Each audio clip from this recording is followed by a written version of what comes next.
Do you know how harsh the water around undersea volcanoes is? It is so acidic that some samples even showed it to be at a level between stomach acid and battery acid. This water also contains so many chemicals that are toxic to normal marine creatures and plants. And yet, some species have found a way to live near or inside hydrothermal vents, like this special type of shrimp. This mysterious creature from the dark depths of the ocean has adapted to grazing bacterial filaments using its small claws, which are similar to garden shears. Hydrothermal vents stemming from the volcano coat the rocky surface, which means that all those creatures living down there get something to eat. In fact, undersea volcanoes provide three very important life-sustaining elements in those areas: minerals, hot water, and bacteria. Whenever there's an open fissure in the ocean floor, water seeps into it. Bacteria living in the crust of our planet then move in and remain in the hot water. The temperature of the water there can go up to 750 degrees. When the fissure erupts and expels the heated water, these bacteria get expelled along with it. There's something else that comes along for the ride: many nutritious minerals that resided in the rock that has been dissolved by the superhot water. The warmth coming from the vent and the minerals sustain the bacteria and give them the perfect chance to multiply. In many cases, the first sign of life around an underwater volcano is a thick coating of bacteria. The bacteria develop stable colonies, which is why other deep-sea creatures that inhabit these dark areas use them as food, like these shrimp.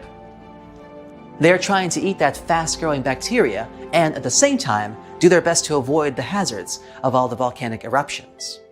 The waters surrounding undersea volcanoes are usually too acidic and hot for humans to dive to, even when there is no lava, ash, or steam spewing from the craters.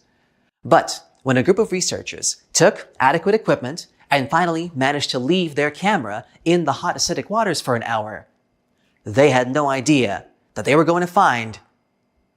Are those sharks? They were hiding in the deep, orange, murky waters around the Solomon Islands submerged Kavachi. Different shark species, including hammerheads, scalloped hammerheads, and reef sharks. The story gets even better when you realize Kavachi is an active volcano with pretty common eruptions. Apparently, submarine boiling lava and underwater explosions don't scare those sharks at all. It's their home, where they feel safe and comfortable. They must have done a great job evolving into this harsh environment over millions and millions of years. So now they can swim through steam and lava without any issue. One of the reasons could be the special pores that they have near their snouts. One of these theories even says if these pores allow sharks to sense changes in the magnetic field of our planet. And sharks need that information for homing and migration, but that also means that they can detect cyclones and hurricanes, thus able to skillfully avoid them and similar dangerous situations in time. Back then, scientists also discovered a sleeper shark about 12 miles from the volcano. It's a specific type of shark that usually lives in the northern Atlantic and Pacific, or in some cases even further south near Antarctica in Australia.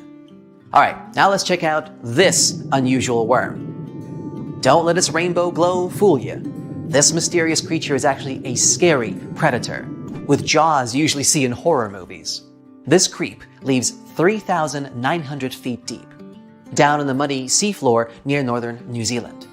A team of researchers took a 3-week expedition throughout deep-sea areas in the volcano-rich Kermadec Ridge. This enormous area included 3,800 square miles of canyons, continental slopes, mountains, and hydrothermal vents, parts where undersea volcanoes release gases and hot water. And that's where they found this thing. There are 10,000 species of these worms in the oceans. Most of them have tails and segmented bodies, but they usually look pretty different from one another depending on the area where they live. There is also a tube worm, which we also call the Pompeii worm. This type lives in hydrothermal vents deep down on the ocean floor. The temperature down there sometimes goes over 140 degrees. Up next, we got a snaggletooth dragonfish. A team of researchers found these tiny critters in underwater volcanoes near the coast of Sydney. It's a black fish with translucent fangs that looks way scarier than most fish you'd see close to the surface because it lives in warm, acidic water near undersea volcanoes. Humans rarely get to see these deep-sea fish. All right, how about a lobster? The Uroptychus squat lobster lives in depths of up to 4,600 feet, mostly somewhere around deep-sea coral. They're called squat lobsters because they look similar to true lobsters but are flattened in shape from the top and bottom. They don't go around carrying their shell with them, but their carapace is flexible and soft enough so they can squeeze their body into small crevices. When they do this, they leave their long, sharp claws exposed so they can keep unwanted visitors away. It's hard and dangerous to directly go into dark ocean depths and study underwater volcanoes, so researchers came up with a new way to do it. They study deep-sea coral. As they develop, the skeletons of black corals contain a record of the noble gases in seawater. This helps scientists collect information on volcanic activity near these corals. Check out these unusual yellowish creatures known as snake stars. Researchers saw them on an undersea peak at a depth of 4,000 feet. They spend most of their time wrapped around coral branches. That's where they can easily capture food particles from the perches around them. Volcanic vents themselves hide some very pretty unusual creatures, such as these small, hairy, red-eyed crabs, too. They live among rocks on the summit of seamounts in dark depths of up to 3,000 feet. There are crabs that live even deeper than that, 1.5 miles, on the ocean floor near Antarctica. They got their nickname Hoth crabs because of their hairy chest and are part of a lost world of deep-sea creatures that live around volcanic vents at great depths. Big male Hoth crabs spend most of their time highest on the mineral spires of the vents. That's actually the closest to the hot fluids that go out of them, where smaller male crabs live at the base of the mineral spires. After they get together, females crawl away, looking for the warm fluids that seep from the sea floor. They are rich in minerals, but they can be toxic to their young, so they need to get far away. This way, female crabs move to a safe place and hide from the potential predators, like seven-armed sea stars and big sea anemones. Wow, the cavalcade just never ends, huh? Now, these next creatures, the Galapagos snakes, don't live in undersea volcanoes, but it's still fascinating how they've managed to adjust to living on the summits of volcanoes. The Galapagos Islands have 21 volcanoes, and 13 of them are active. It's a unique area with many animal species that you won't find anywhere else on the planet. A wide variety of iguanas, tortoises, lizards, geckos, seals, birds, and sea lions, and snakes that decided to inhabit volcanoes. Also, Alaskan fur seals have been popping up in some unusual locations, like the top of a small island that forms the tip of an active undersea volcano, perhaps? Vents there spew steam, mud, and sulfurous gases. Their surface is covered with huge rocks that exploded out of the vent a couple years ago. This place doesn't look that hospitable, but northern fur seals obviously wouldn't agree. Maybe because there's so much food around this island, like squid and northern smooth tongue, a deep water fish. Because of the ease with which they can gather food, it's much easier for them to take care of their young. And check out this giant woolly rat. It lives in the rainforest that surround the extinct volcano called Mount Basavi. Its crater is 2.5 miles wide. There are high walls around the volcano, and at first glance it seems like nothing interesting has been going on here, except for some unusual creatures, like this large, fluffy animal that kind of looks more like a beaver than a regular rat. It's 32 inches long from nose to tail and weighs 3.5 pounds, and is one of the largest rats in the world. They have a silver-gray coat, and researchers think that they build their nests underground. These rats eat roots and leaves. This extinct volcano is in New Guinea, which is known for its over 70 species of mice and rats. So these woolly rats have obviously adjusted through generations and evolved to live in these unpleasant conditions. The deeper you go, the creepier they get. You're about to travel to the darkest ocean depths and check whether this claim is true. Are the creatures living there as scary as people think? You go 120 feet down underwater. Pay close attention to the bottom under your flippers. Oh my, what's that terrifying face half hidden in the sand? That's the northern stargazer. you can meet this fish in the eastern United States. It buries itself in the sand until unsuspecting prey gets near. Then, the nightmarish creature electrically shocks the poor animal and dines on it.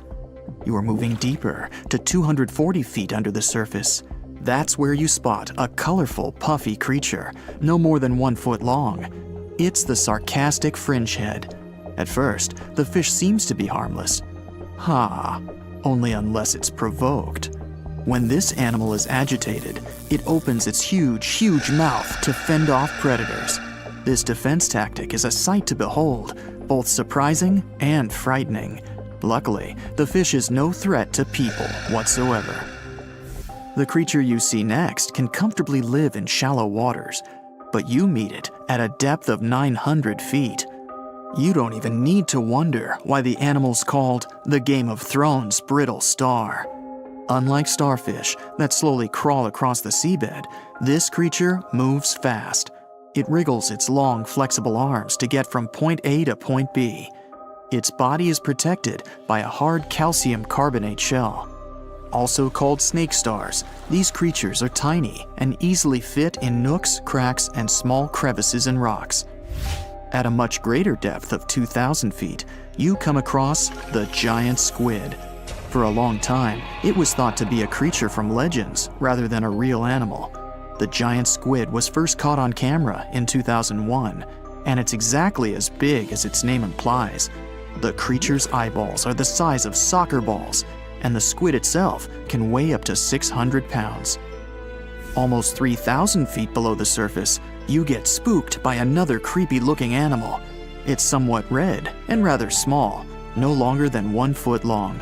As you approach the creature, it looks rather docile, or maybe just indifferent. The vampire squid, that's the animal's name, looks like an umbrella with tentacles.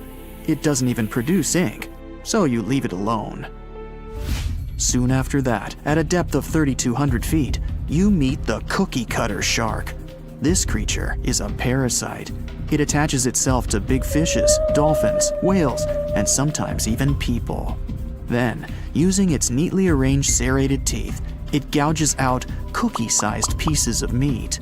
This nasty glowing animal doesn't grow larger than 20 inches and lives in the ocean twilight zone. At a depth of 3,300 feet, the light becomes a rare and valuable thing. The animals living that far away from the surface have to evolve unusual features to survive. That's how the barrel-eye fish ended up with a transparent head and 2 super-sensitive barrel-shaped eyes. Right now, pretty much like always, they're pointed upward, allowing the fish to see potential prey and you. Almost 4,000 feet below the surface, you see something droopy and saggy. The blobfish doesn't have a skeleton or any muscle. Its jelly-like flesh lets the creature survive incredible water pressure. Despite its appearance, the blobfish is an ambush predator. It usually lies very still on the bottom, waiting for unsuspecting prey to swim by. You go a bit deeper and spot a creature that looks particularly ghastly. The goblin shark senses prey with its snout. The creature's terrifying jaws are attached to elastic ligaments. When some animal comes too close, the shark catapults its mouth forward to catch it. If your mouth could do the same, you would be able to eat things dangling 7 inches away from your face. Even deeper than that, at 5,000 feet, you notice another member of the shark family. The frilled shark looks like an overgrown eel, but its gills are lined with red fringe at the edges, hence the name. The creature's horrifying mouth has 25 rows of razor-sharp backward-facing teeth, 300 in total. The shark prefers to hover in the water, waiting for its prey to come closer. Then, it charges at it like a snake. Suddenly, you see something glow brightly like an electric bulb. But after coming closer, you recoil in horror. The creature looks like an upgraded eel equipped with oversized teeth. That's the deep-sea dragonfish that can live at a depth of 6,000 feet. Chemical processes going on inside the fish's body produce an eerie red glow. This glow is used to communicate with other fish. At the same depth, you meet another deep-sea inhabitant. Its most prominent feature is its huge mouth. Thanks to it, the gulper eel can swallow its prey whole. Its stomach can expand to a terrifying size when it needs to fit something large. At a depth of 6,600 feet, you come across an angry-looking creature with a fishing rod over its head. It's the deep-sea anglerfish. The animal has an unusual dorsal spine, even though it's worn only by females. It protrudes above their mouth and has a lure on its tip, some luminous flesh that baits prey. The anglerfish has such a big mouth and its body is so pliable that it can swallow animals twice its own size. You're 7,000 feet down when you see another fish that's glowing in the dark. The black dragonfish is a sly creature. It has its light-producing organs arranged along its belly. The spooky creature also has gleaming flashlights next to its eyes. They help the animal find prey and attract potential mates. At the same depth, you also spot an enormous pillbug. But unlike the critter you can find in your garden, this one is at least 20 inches long. That's the giant isopod, and it is, indeed, related to the roly-poly, as well as crabs and shrimps. These creatures may look somewhat scary, but they're harmless. They feast on other deep-sea animals only after those have passed away. At a depth of 13,000 feet, you notice the ocean floor has become a bit fluffy. That's because it's covered with zombie worms. These creatures rarely grow to be more than 2 inches long, and still, they can break down fairly large animals, so strong the acid they produce is. The worms' feathery appearance makes them look like plants, but the truth is, these creatures munch on rock-hard bones of the world's largest animals, such as whales. The grid-eye fish almost scares you out of your mind soon after that. This creature has a pair of large greenish oval plates on the top of its head and no eyes whatsoever. Experts believe that these bony membranes detect light coming from predators, saving the fish's life. You're now 3 miles down below the surface, and that's where you spot something bizarre on the bottom. It's definitely a fish, but it's standing on the ocean floor on 3 long, rigid legs. Ah, it's the tripod fish. Curious rather than scary. This creature has adapted to the almost complete darkness by giving up on its vision. It has to rely on vibration and touch to sense prey. And then, the fish uses its fins as hands to transport food directly into its mouth. You don't have time to go any deeper before you spot the faceless fish. This slightly off-putting creature has no eyes, and its mouth, smiling a Mona Lisa smile, is underneath its body. For the first time, the faceless cusk, which is the creature's official name, was seen more than a century ago. The next time it happened was only in 2017. Once you've reached a depth of 6 miles below the surface, you see deep-sea cucumbers. These bizarre creatures are much bigger than their shallow water relatives. They spend most of their time on the sea floor. But if they need to escape predators, they are able to swim away. Deep-sea cucumbers have bright purplish coloring, tiny feet, and tentacles that surround their mouths. Cute. The question is, why do these deep-sea creatures look so scary? Life is very different there, at the bottom. Tremendous water pressure, a lack of food, and constant darkness. You have to adapt to survive in such extreme conditions. You're going to Ilha de Queimada Grande, one of the most dangerous islands in the world. There, you find yourself among rainforests, huge rocks, and grasslands. The place is home to birds, locusts, and giant cockroaches. But there's one more animal, and because of it, the island got its notorious reputation. Snakes live there, and a lot of them. So many that the place is also known as Snake Island. Will you survive there? Located just 20 miles away from the coast of Brazil, the island has an area of 43 hectares, or over 100 acres. It probably got cut off from the mainland after the last ice age. The snakes were also separated from most other animal species. They didn't have competitors and had an unlimited source of food. In such a small area, there are up to 4,000 snakes. That's one snake for every 10 square feet. It would be a difficult feat not to come across a snake on this island. Not only is this snake, the golden lancehead, one of the most numerous on the island, but it's also a highly venomous pit viper species. And it's also one of the most venomous in all of Latin America. Its venom is so potent due to the isolation of the species, with only birds sharing the land with them. To catch these birds, the snake's venom needed to become extra strong. And indeed, since they got separated from their distant relatives, their venom has become up to 5 times more powerful. Most of the time, these snakes hide in the trees or amongst leaves on the ground. If you find yourself stranded here, you'll want to keep yourself a safe distance away. Snakes mainly use their sense of smell and rely on vibrations. If you get too close to one, either stand still or slowly walk away. If you make too many vibrations, this will make them feel threatened, causing them to strike. If you spot them a safe distance away, or if you're walking toward tall grass, stamp your feet a couple of times. This will notify snakes of your presence. They won't risk taking down prey larger than they are and will likely slither away. Carrying a stick is always a good idea, just in case you happen to come across a snake accidentally. This way, you'll have an extension of your arm that cannot be bitten. This simple thing might save your life. A stick with a V shape on the end will give you even more advantage. Even if a snake starts acting aggressively, holding it down will stop it in its tracks. But whatever happens, don't try to pick it up. Okay, but what if you get bitten? The chances are pretty high on this island, of course. First of all, don't try to get the venom out on your own. Make sure you call emergency services immediately. And once help is on the way, apply a wide bandage. A piece of clothing will do if you don't have anything else. Don't try to chase the snake trying to identify the species. Emergency services know how to figure out what venom it is. Now, just keep calm and wait for help. You might be wondering who you can call on this abandoned island. Well, since it's strictly prohibited to visit this place, there are signs advising to stay away all over the island, along with a number you can call if you run into trouble. Let's say you've successfully avoided getting bitten. The next thing to consider is what you can eat there. Snake Island was previously known as Ilha de Queimada Grande, where queimada is Portuguese for forest being lit up, or forest fire.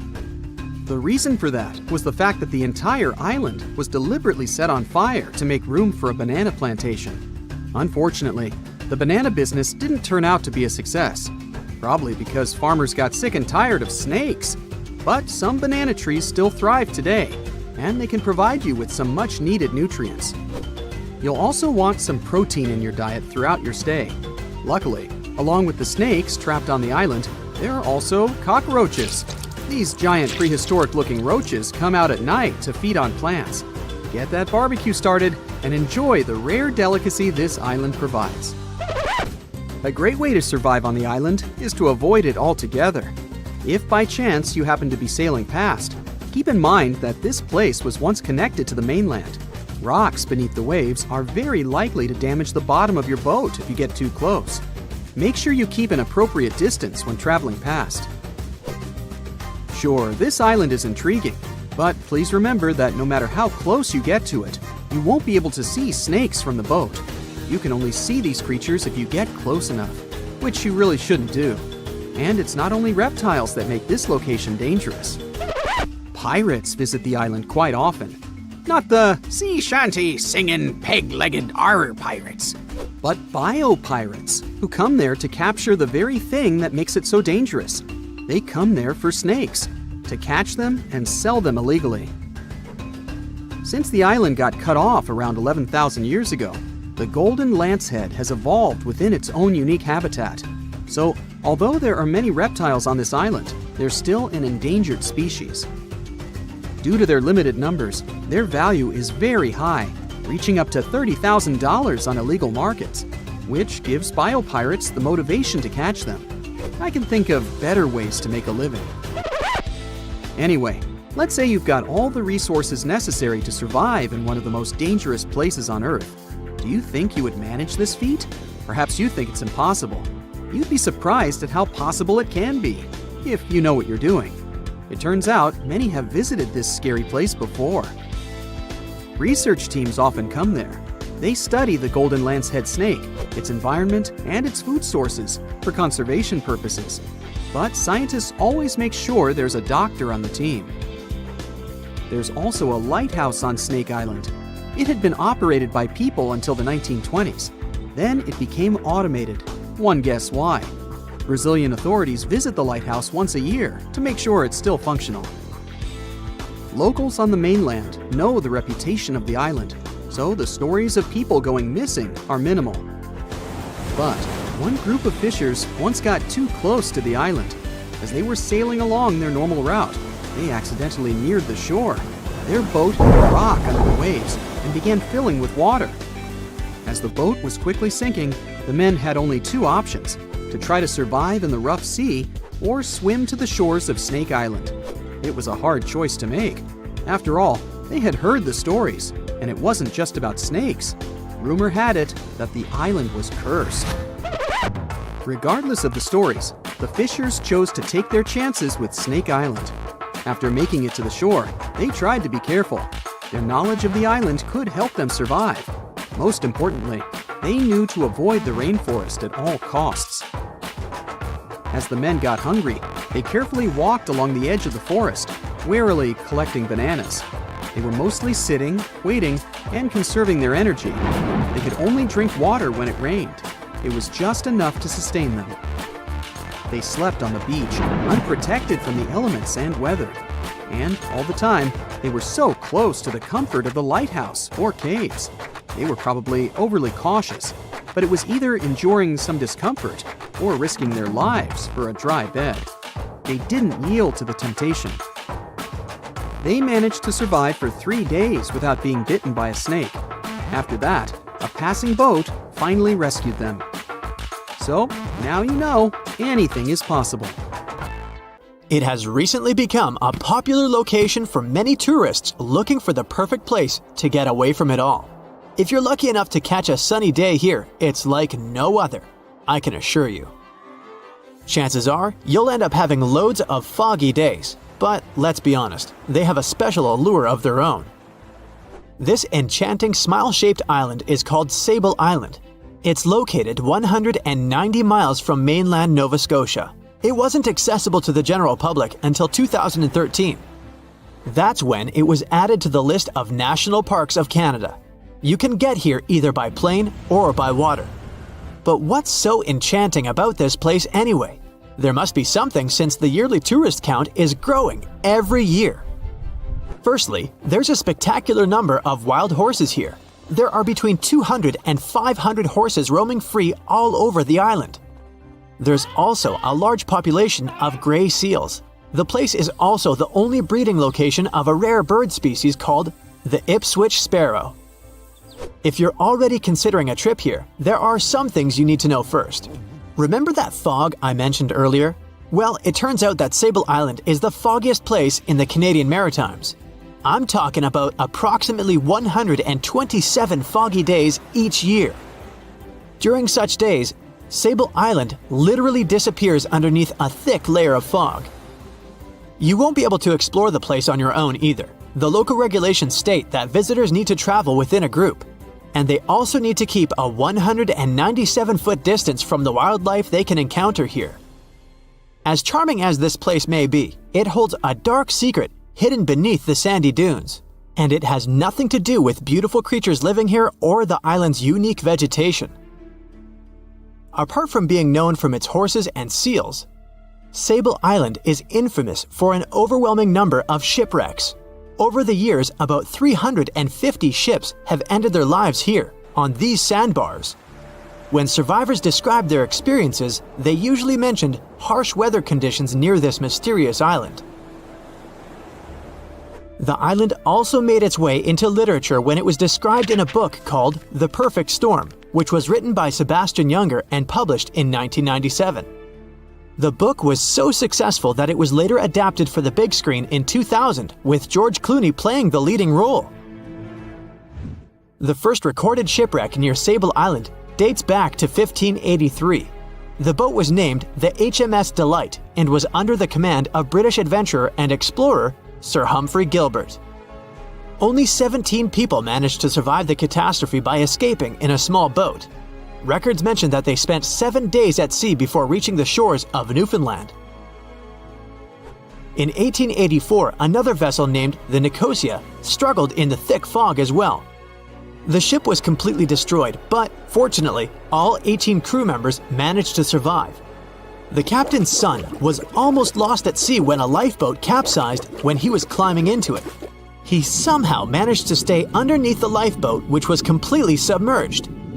When this lifeboat righted, he eventually emerged from the water and was rescued for the second time.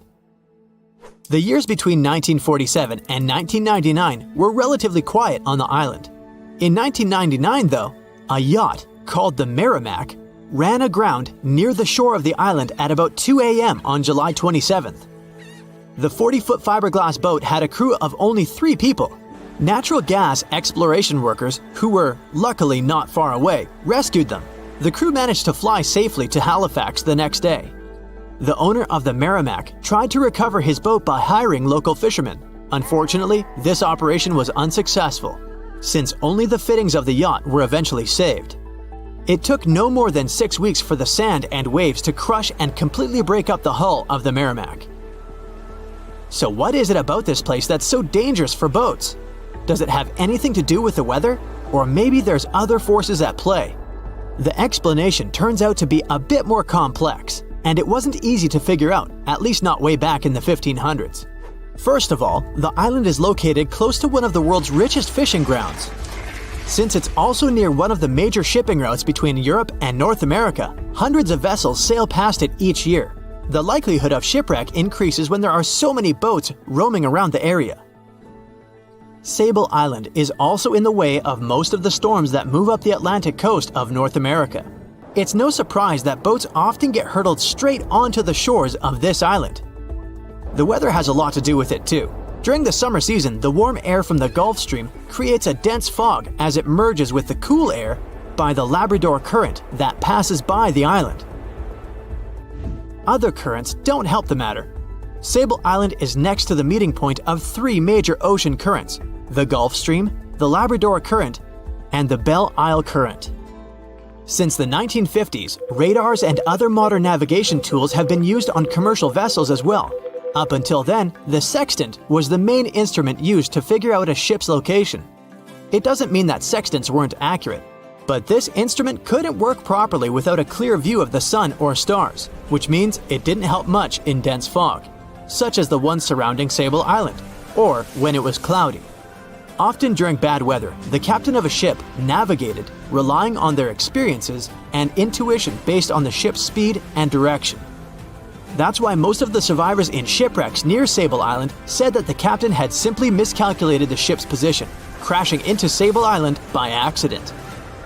This dusty, sandy land is as unfriendly to ships as it is to trees.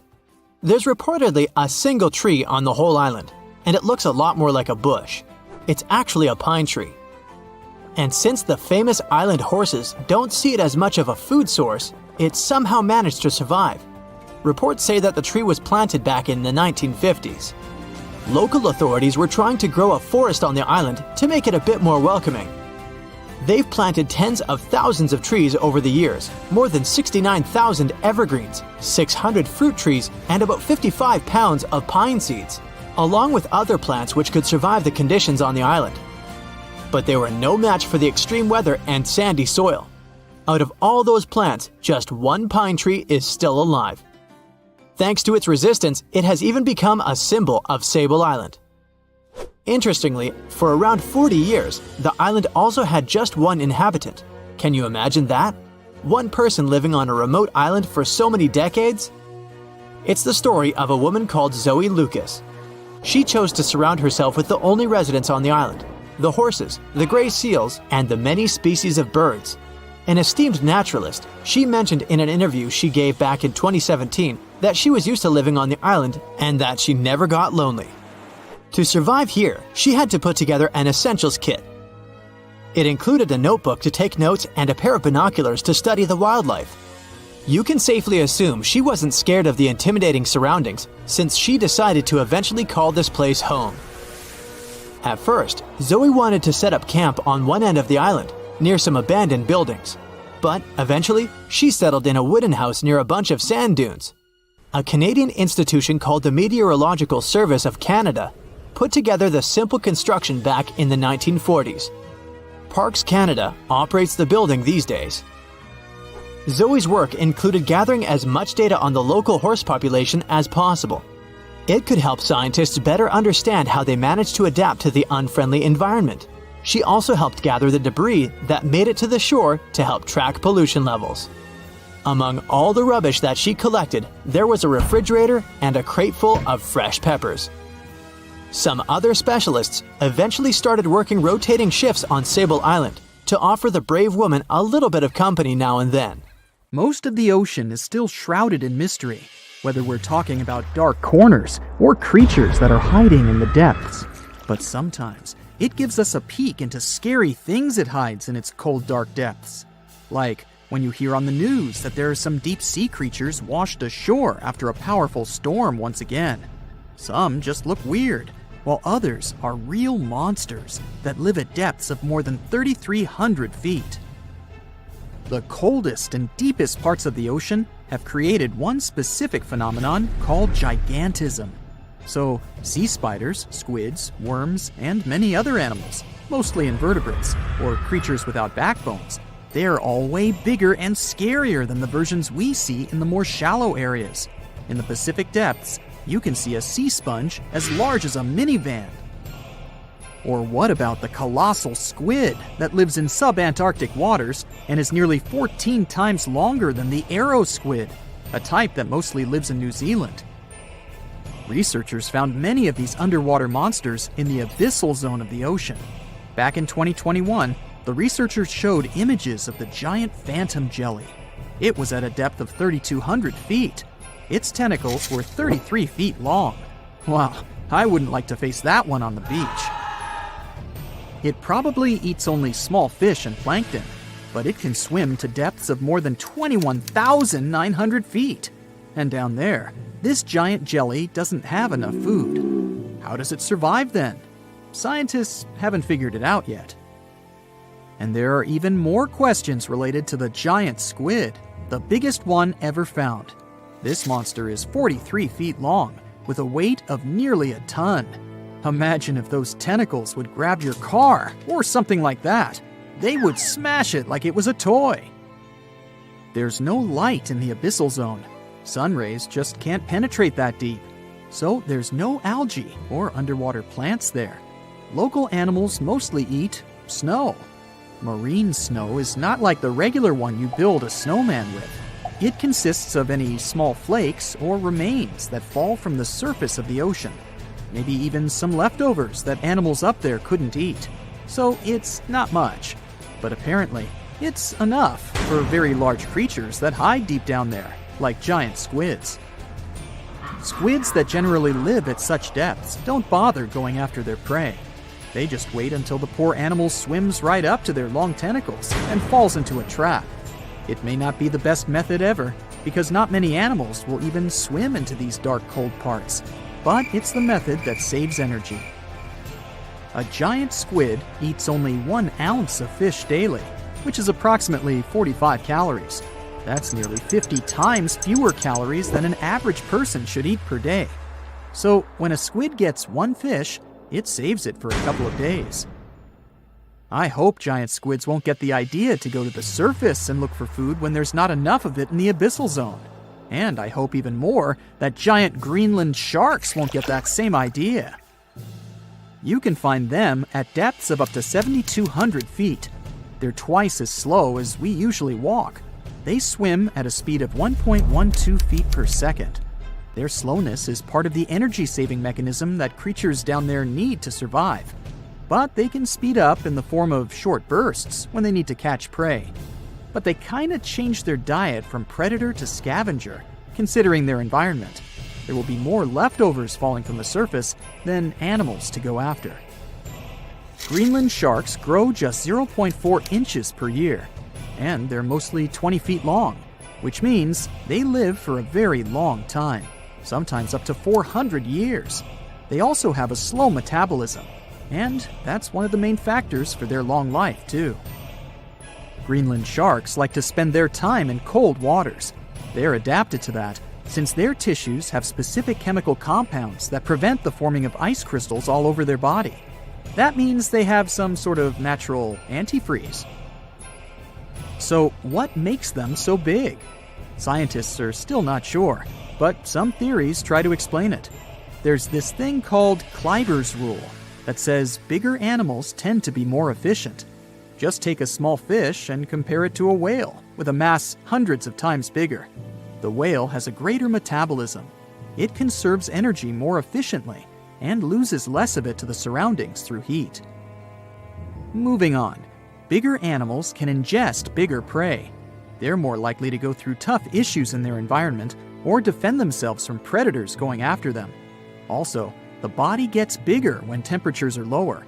The Greenland shark is a perfect example. So are giant sea spiders. Sea spiders are generally common, and you find some very small ones at 0.04 inches. But in deeper parts of the Antarctic, they become 3-foot-long giants. They grow so big because the cold water has more oxygen. That way, more of it diffuses into the animal's body, and that allows it to grow bigger. Yeah, both as a creature and a nightmare. And how about this giant tube worm? Researchers found it accidentally while they were exploring the mysteries of the Pacific Ocean floor. They stumbled upon unusual hydrothermal vents. Volcanic heat is a thing that gets them going. As water seeps down through faults or cracks in the rock, these vents change their direction. When the water gets out of the vent, it's rich in different minerals and chemicals. Most animals wouldn't survive being around this toxic soup of chemicals, but not these tube worms. They came as a true surprise, because not only are they not bothered by these toxic vents and the almost boiling temperature of the water, but they developed entire ecosystems there. They're unique because they don't need sunlight to survive.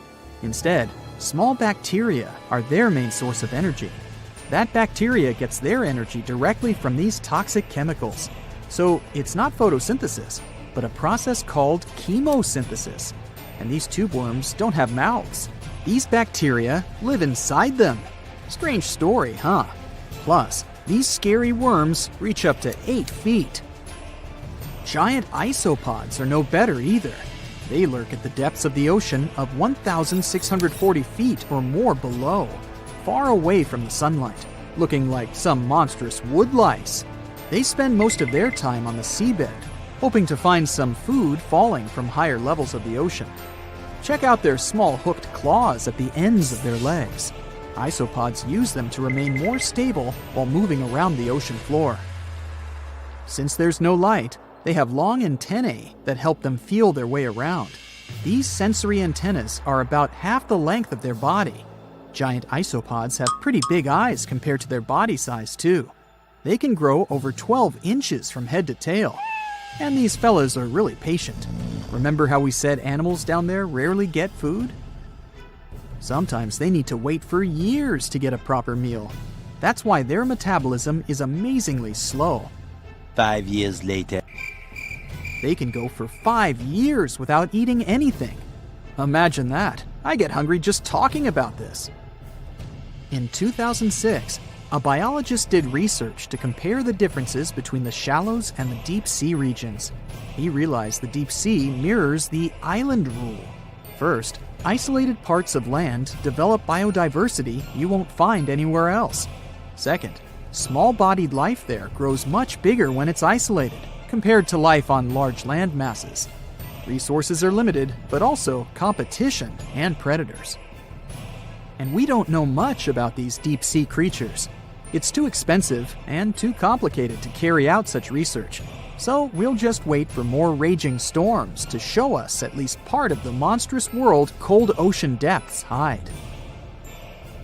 The Bermuda Triangle is one of the most heavily traveled shipping routes in the world. Some skeptics believe that this fact solves the Bermuda Triangle mystery. Statistically, the busier the area, the higher the frequency of accidents and disappearances. While this makes sense, it's not the frequency of disappearances that's responsible for the mystery of the Bermuda Triangle. It's the lack of explanation or wreckage found. On his very first voyage to the New World in 1492, Christopher Columbus sailed through the Bermuda Triangle. Columbus reported that one night, when he was on the deck of the ship, he noticed a giant light appear in the distance, unlike anything he'd ever seen before. Columbus looked at his compass for direction, and it gave off erratic readings. You might have noticed that the Bermuda Triangle doesn't appear on any world map. This is because official institutions refuse to acknowledge that the area actually exists. No one exactly knows how many ships and planes have disappeared in the Bermuda Triangle. The rough estimate is 50 ships and 20 planes. Most of the time, the disappearances had no explanation and no wreckage has ever been left behind. When the TBF Avenger planes went missing, a massive search operation was conducted. Boats and planes searched the Bermuda Triangle for any signs of the aircraft. One of the boats searching was a PBM-5 Mariner airboat. The airboat took flight at 7:27 p.m. and called in a routine radio message 3 minutes later. Then, it was never heard from again. No trace was ever found of the rescue airboat or the 5 Avenger aircraft. A huge investigation was launched into the disappearance of all these vehicles, but nothing was ever discovered. The Bermuda Triangle is home to some pretty intense and unexpected weather. Storms build up quickly and unexpectedly, then disappear soon after. If you blink, you might miss it. This could explain why few distress signals are issued. Pilots and sailors never saw the weather coming. A popular theory suggests that rogue waves are responsible for the many disappearances. Rogue waves are called extreme storm waves by scientists. They occur when different weather patterns take place at the same time and cause large, unexpected waves that reach up to 100 feet tall. Witnesses say that the waves look like giant walls of water. These waves could explain why ships go down fast and without leaving any trace. Just off the coast of Japan, you'll find the Bermuda Triangle of the Pacific Ocean. They call it the Devil's Triangle. Between 1950 and 1954, 9 ships disappeared in this area without leaving a trace. The ship Kaio Maroon 5 was sent to investigate these unexplained disappearances when it also vanished. After this incident, the Japanese authorities labeled the area as a danger zone, and sailors were encouraged to avoid it. Some people blame all disasters on the extraterrestrial paranormal activity. Others suppose it's all about raging natural phenomena. Some scientists believe the cause of anomalies is the environmental changes. Also, there's a really high concentration of methane hydrates on the bottom of the ocean in the Pacific Bermuda area. This gas tends to set off, and when it happens, bubbles start forming on the surface of the water. These gas eruptions can interrupt the ability to float and can easily sink a ship. Because of this chemical reaction, there won't be even a trace left. Underwater volcanoes are said to be another possible explanation for the Japanese Dragon's Triangle. In fact, they can take down even small islands. Luckily, nobody lives there. It's a pretty common thing in this area that some of them disappear underwater and others appear out of the blue because of seismic activity. You'll never find the Dragon's Triangle on any official map of the world, so nobody's quite sure about how large it is in reality. In July 2015, 2 teenagers disappeared after setting sail off the coast of Florida. There's some mystery about what the 2 teens were really getting up to. They told their parents that they were just going to fish, but they told their friends that they were crossing to the Bahamas. Shortly after they left, a line of thunderstorms moved towards the area, and the boys were never heard from again. A massive search was conducted, but sadly, nothing was found. 1 year later, the pair's boat was found off the coast of Bermuda with a broken iPhone and some personal effects left inside. One of the most popular and bizarre theories trying to solve the Bermuda Triangle mystery comes from Charles Berlitz. He insists that the area is home to the lost city of Atlantis. The missing ships and planes and malfunctioning equipment, according to him, were all caused by rays of energy let out by the special energy crystals that power Atlantis. While this sounds silly, Berlitz's theory was convincing enough that over 20 million people bought his book worldwide. Previously, the compass wouldn't work well in the Bermuda Triangle since the lines of the two poles coincided here, true north and magnetic north. But if you fall into this line, your compass will behave strangely. But the magnetic north is constantly shifting, and now it's far beyond the triangle. No legend says pirates of the last centuries operate in the Bermuda Triangle, or that the Flying Dutchman makes other ships disappear. A popular theory is that ships travel to the distant past or future through a time portal in the Bermuda Triangle. Fortunately, these are all myths. Just imagine hundreds of giant tentacles reaching out to a group of ships sailing through the Bermuda Triangle. In the past centuries, they could easily sink an entire fleet, since the ships were made of wood and were lighter. Squids wrapped decks with their strong tentacles, made holes in the ship's hulls with their sharp beaks. Toothy suction cups could break the masts and tear the sails. The water was filling the holds and slowly rising to the deck. The ship sank in a matter of minutes. Survivors reached the shore and told everyone about huge monsters. This is how the legends of the Kraken appeared. Fortunately, now people have sonars and equipment for monitoring the sea space. They say the main reason why this place is so enigmatic must be the magnetic fields that form this ominous triangle. Ocean floor is made of rocks containing a lot of magnetite. It's more like iron. Magnetic fields react to the high concentration of magnetite on the ocean floor, which may start a sort of conflict between the two. It can often lead to various weather anomalies and, as a result, navigation issues. And naturally, any changes in the ocean floor or the Earth's magnetic fields influence the Bermuda Triangle a lot. Magnetic fields tend to shift their position, so do tectonic plates and even the continents, even though we never notice it. The skies are usually very clear there, but back in 1883, some people witnessed abnormal things in the area. Some claim to have seen large blocks of ice falling from the skies, and the crew even managed to save one as hard proof. Seems like the Bermuda Triangle has an alternate not only on Earth, but even in space. Spacecraft usually don't disappear into thin air though, like there's no air. This anomalous area is really large and stretches right above the South Atlantic. It occupies the area from Chile to Zimbabwe and sits right at the point where Van Allen radiation belts are the closest to the surface of our planet.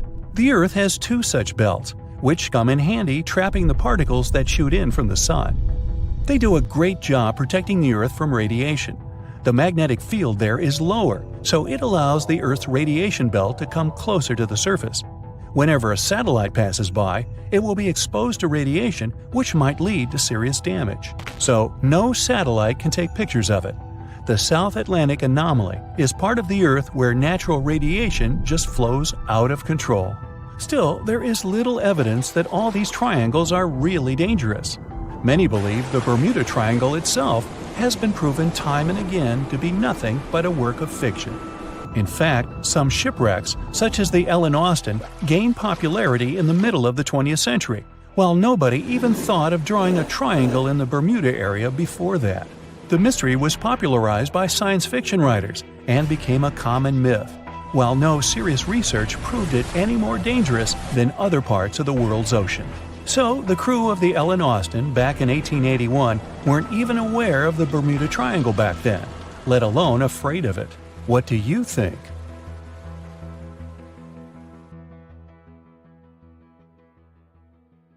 The Meg, aka Megalodon, roamed the oceans long after dinosaurs were wiped out by the Great Meteorite. It was one of the largest and most dangerous hunters that have ever lived on Earth, as well as the biggest shark. But then, about 3.6 million years ago, the last of its kind disappeared from our planet, leaving only huge teeth for modern archaeologists to keep finding. There are a few theories about why it could have happened, but scientists might have found the true reason. The Megalodon, which means big tooth, was the largest shark ever to exist. It reportedly lived around 20 to 3.6 million years ago and was truly enormous. Its bite was more powerful than that of a T-Rex, and likely any other powerful predator that has ever roamed this planet. It's probably not surprising since this marine creature had extremely strong jaws that could span from 9 to 10 feet wide.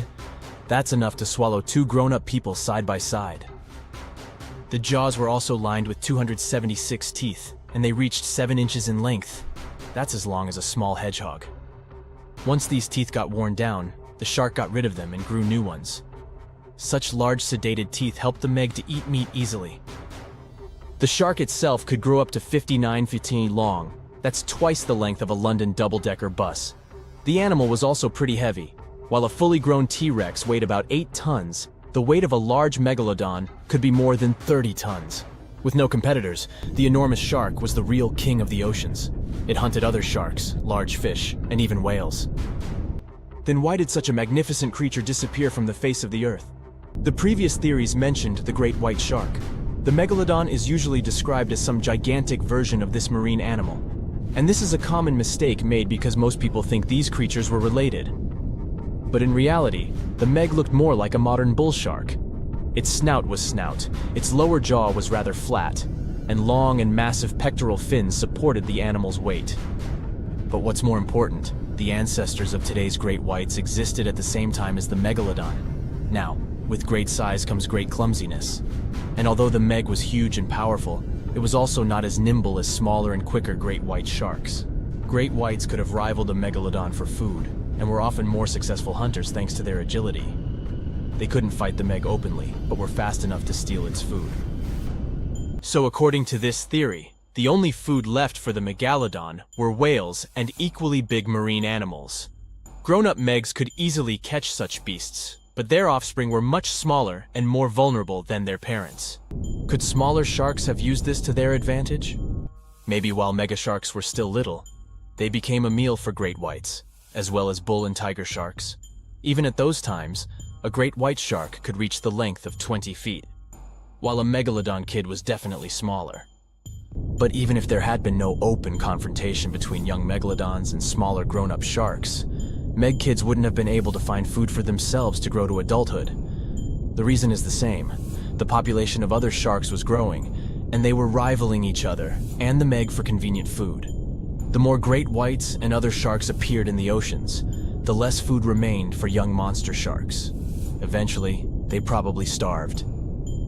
But it's just one of the theories that try to explain why the Meg went extinct, and here's another one. A new study has shown that the Meg was most likely a warm-blooded predator able to regulate its body temperature, and that might have been the reason why this species disappeared with time. Scientists analyzed isotopes of the tooth enamel of the Megalodon and concluded that the animal could easily maintain a body temperature that was around 13 degrees F warmer than the temperature of the surrounding water. Such a temperature difference is much greater than what other sharks living at the same time as the Meg had, and it's large enough for the ancient predator to be classified as warm-blooded. These days, most fish are cold-blooded. Their body temperature is the same as the surrounding water, but some sharks, like mackerel sharks, keep the temperature of all parts of their bodies a bit warmer than the surrounding water. But it doesn't make them completely warm-blooded because they simply store heat generated by their muscles. And in mammals, body temperature is regulated by a special region of the brain called the hypothalamus. Anyway, the Meg's warmer body allowed the animal to move faster, deal with cold water better, and spread out all over the world. But eventually, it might have led to a disaster. The Megalodon lived during the Pliocene epoch, pronunciation. It began approximately 5.3 million years ago and finished 2.5 million years ago. During that period, global cooling occurred. It also caused the changes in sea level, which the Megalodon probably didn't survive. The main problem for the predator was to maintain an energy level allowing its body temperature to remain elevated. But to do it, the animal had to eat a lot, and I mean it. But it was a challenging task in a time of changing marine ecosystems, and while competing with newcomers, such as the great white shark. If this theory is true, then the amount of energy the Meg had to use to remain warm could have contributed to its extinction. This new information is very important to us. It shows that many marine predators in modern oceans might be experiencing the effects of ongoing climate change too. By the way, have you heard that there have been several cases when people were sure they had seen the Meg? Or at least some similar extremely large monsters. And these sightings happened relatively recently. For example, in July 1916, the New Jersey coast of the US was terrified by a series of shark attacks. They happened during an oppressive heat wave when hundreds of beachgoers tried to find shelter from the heat near the water. People described the culprit that had caused all that havoc as a giant shark, much bigger than any regular one. Since then, scientists have been debating which shark species was involved in those accidents. The most popular guesses have been the bull shark and the great white. A picture of a huge shark roaming the Pacific Ocean not far from Guadalupe Island appeared in 1999. The creature was nicknamed Deep Blue. It could be distinguished from others by a wavy pattern separating its gray back and white belly. But even though some people claimed it could be the infamous Megalodon, experts came to the conclusion it was a female white shark, the largest ever seen. The average length of a male white shark is 11 to 13 feet. Females are bigger, up to 15 or 16 feet, but Deep Blue reached more than 20 feet in length. No wonder people were confused. For the last time, Deep Blue was spotted in 2013 near the western coast of Mexico's Baja California. But look, there's another jumbo shark, and you can meet it in any part of the world. The largest specimens can reach 40 feet long and weigh about 5 or even 6 tons. Could it be, if not the Megalodon itself, but one of its relatives? Again, a wrong guess. That's the basking shark. This animal prefers subpolar seas, with temperatures not higher than 58 degrees F. Even though some of these animals do migrate to warmer places. Like whale sharks, basking sharks are harmless and don't attack snorkelers or divers. These creatures have loads of small teeth, but they don't use them when feeding. Instead, they swim with their huge mouths open and swallow plankton. A grown-up basking shark can filter nearly 2,000 tons of water per hour.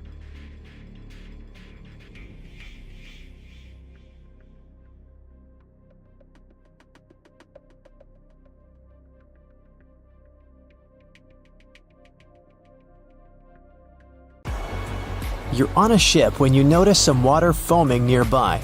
It looks as if a huge vessel just sunk there, but you don't see any debris. Steam is rising over the water, and large bubbles appear on the surface. In a couple of minutes, you see a small piece of land appear right in front of your eyes. It's releasing flames and lava. Millions of gallons of water evaporate in the mouth of the volcano. Frightened, you get away from this place. For the next 3 years, the small island covered with volcanoes will slowly be emerging from the water. Every day, it'll erupt and fill the sky with black ash. When the ash settles, it'll get mixed with the water and form the shore. This eruption lasted 3 years, and finally, by 1967, the island of Surtsey on the southern coast of Iceland was fully formed. Surtsey is one of the few islands that have emerged from the depths to the surface of the sea. But it's almost impossible to get here. The island has a unique ecological system, and scientists want to find out how it's going to develop without human influence. Only a few people from all over the world have permission to walk around on the island. For many decades, people's minds have been occupied with the mystery of Easter Island, a remote piece of volcanic soil far away in the Pacific Ocean. But our planet hosts thousands of such lonely islands. What is so peculiar about this one? The mystery is concealed not in the island itself, but giant stone statues covering it. Who created the world-famous huge stone heads? Did they serve any specific purpose? Rapa Nui, which is the name given to Easter Island by its first inhabitants, is the territory of Chile and is situated in the southern Pacific Ocean. And it is so far away that you can easily consider it one of the most distant places on the world map. The only transport that can take you there is a plane. If you want to get to this destination point, you will need to spend 5 hours on board, flying from Santiago to Easter Island. The statues carry the name Moai. They started to be carved at some point between the 13th and 15th centuries. Rapa Nui statues are easily recognized thanks to their peculiar faces. They have long noses, wide chins, rectangular ears, heavy brows, and deeply set eyes. It is quite curious that the nostrils curl in the way fish hooks do. Firstly, people thought that the statues were made up only by their heads. But surprisingly, it turned out that there are full bodies that are attached to the heads, It was discovered during excavations in May 2012. The bodies were just hidden underground. Still, the heads of the statues, visible from the first site, make up 3/8 of each statue's size. As for the arms, they were carved against the bodies, resting in different positions. Most statues, 834 out of 887, were carved from the material called tuff, which is, in fact, compressed volcanic ash. Curiously, all the statues except one faced inland. It means their backs are turned to the ocean. Perhaps the reason for that was the belief that the statues were the protectors of the villagers. That's why they overlooked the settlement. The only statues not fitting into this pattern can be found at Ahu Akivi, a sacred place for the people of Rapa Nui. People keep wondering how the statues of such a huge weight have been distributed all around the island. What's more, in 1722, visitors found a small local population between 1,500 and 3,000 people. How could it correlate with the hundreds of statues on the island? The mystery surrounding the way Rapa Nui people could move the statues challenged the researchers, not letting them back off. In the 1980s, some of them decided to recreate a statue and check the possibility of moving it around. Several decades passed, and another group of American scientists proved that the islanders could tie ropes encircling the huge statues and move them with a walking motion. They backed up their theory with practice, moving a full-size replica using this method. Actually, their idea can explain why Rapa Nui folklore states that the statues were walking with the help of magic. It explains the way the statues were transported to their designated places. Our next stop is Brazil, far from the center of Sao Paulo. That's where you can find an island that's almost impossible to get to, but if you succeed, you're unlikely to leave it. It's called Snake Island. There's no other place on the planet with such a high concentration of snakes. They are the only owners of the island, since no other animals can survive among them. The golden lancehead. They are one of the most venomous species in the world. Their venom is very powerful and fast-acting. If you let this reptile bite a raw piece of meat, the place around the bite will start to melt. Count me out. Imagine you're on this island and the snakes don't bite you. The most interesting thing you can find there is an old lighthouse. It's hidden in the dense foliage of trees. People lived on the island a long time ago. Rumor has it that the last keepers were in the lighthouse when the snakes broke in. No one has lived there ever since. How these unique snakes appeared on the island is still a mystery. The most popular legend claims that a pirate came there a long time ago. He hid a treasure somewhere on the island. Then, he left the snakes in the spot where the chest was hidden. The pirate hoped the reptiles would scare people away from his gold coins and jewelry. Since then, a few snakes have managed to increase their population thousands of times. And some of them, reportedly, are wearing jewelry. No, not really. Even if you wanted to get to the island for some reason, the patrol services would stop you. Only a few people in special protective suits can get there to conduct scientific research. Susie gets here on a small boat. As soon as she steps on the ground, she turns on the live broadcast on her phone. She records dolls hanging on trees all over the island. They have different clothes, different sizes, and faces. There are about a dozen creepy toys on every tree. Rain and hot sun deform the toys' faces. They are covered with moss and greenery and have taken eerily scary forms. There are rumors they come to life at night.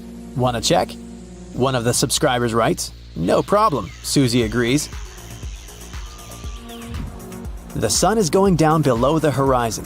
Darkness falls on the forest. Susie is wandering among the trees. The moon lights her way. She makes a fire to get warm.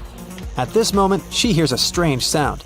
She notices some movement out of the corner of her eye. The phone turns off. Susie looks up and sees one of the dolls, lit up by the flames, is turning its head in her direction. Susie screams and runs away from this place.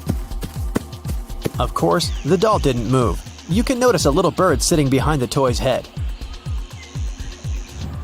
A few days later, Susie found out that one of the Mexico City locals had moved to the island in the 50s and filled it with toys. He collected dolls from landfills and canals around the island. He spent several days decorating every tree. In the beginning, it looked strange and exciting for tourists. Then, as the dolls began to age and rot, this place became more attractive for people. There are several legends about the reasons for his obsession. Okay, Susie's had enough of these mysteries and creepy places. Now she wants to admire something majestic that was created by nature. She arrives in California's Sequoia National Park, where the most giant trees in the world grow. She's looking with an open mouth at the biggest tree in the world, a giant sequoia. Its name is General Sherman, and it's about 2,000 years old. The volume of this tree is almost half the size of an Olympic swimming pool.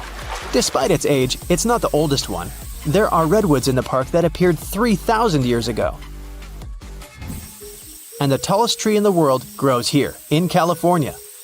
It's a redwood that belongs to the sequoia family. It's called Hyperion. This is 1/3 of the Eiffel Tower's height. Just imagine what kind of view you can see from the tree's top. Now Susie is on the island of Madagascar. She's going to see unique baobab trees. They look like something has ripped them out of the ground, turned them upside down, and shoved them back in. Baobabs are some of the most beautiful trees in the world. Most of them are here in the Alley of Baobabs, but you can also find them in Australia and South Africa. Their tree trunks resemble sponges. They expand and absorb moisture during the rainy season. Elephants like to drink it. They tear off and chew the trunk's parts to quench their thirst. At night, flowers bloom on the baobabs. They smell like sour milk and attract bats. But the most interesting thing is that the baobab doesn't dry out and doesn't fall like other trees after the end of its life. It crumbles, settles, and leaves a pile of pieces on the ground. 450 million years ago, no, I wasn't around then, the sea level was higher, coral reefs started to form, the climate on our planet was stable and warm, not even dinosaurs were around yet. The time when bony and jawed fish we know as sharks appeared. They've been dominating the oceans and making other marine creatures flee in fear ever since. Many of them, like great white sharks, have evolved and adjusted to life in the open ocean as hunters with a pretty high position in the food chain. They're less diverse today than before.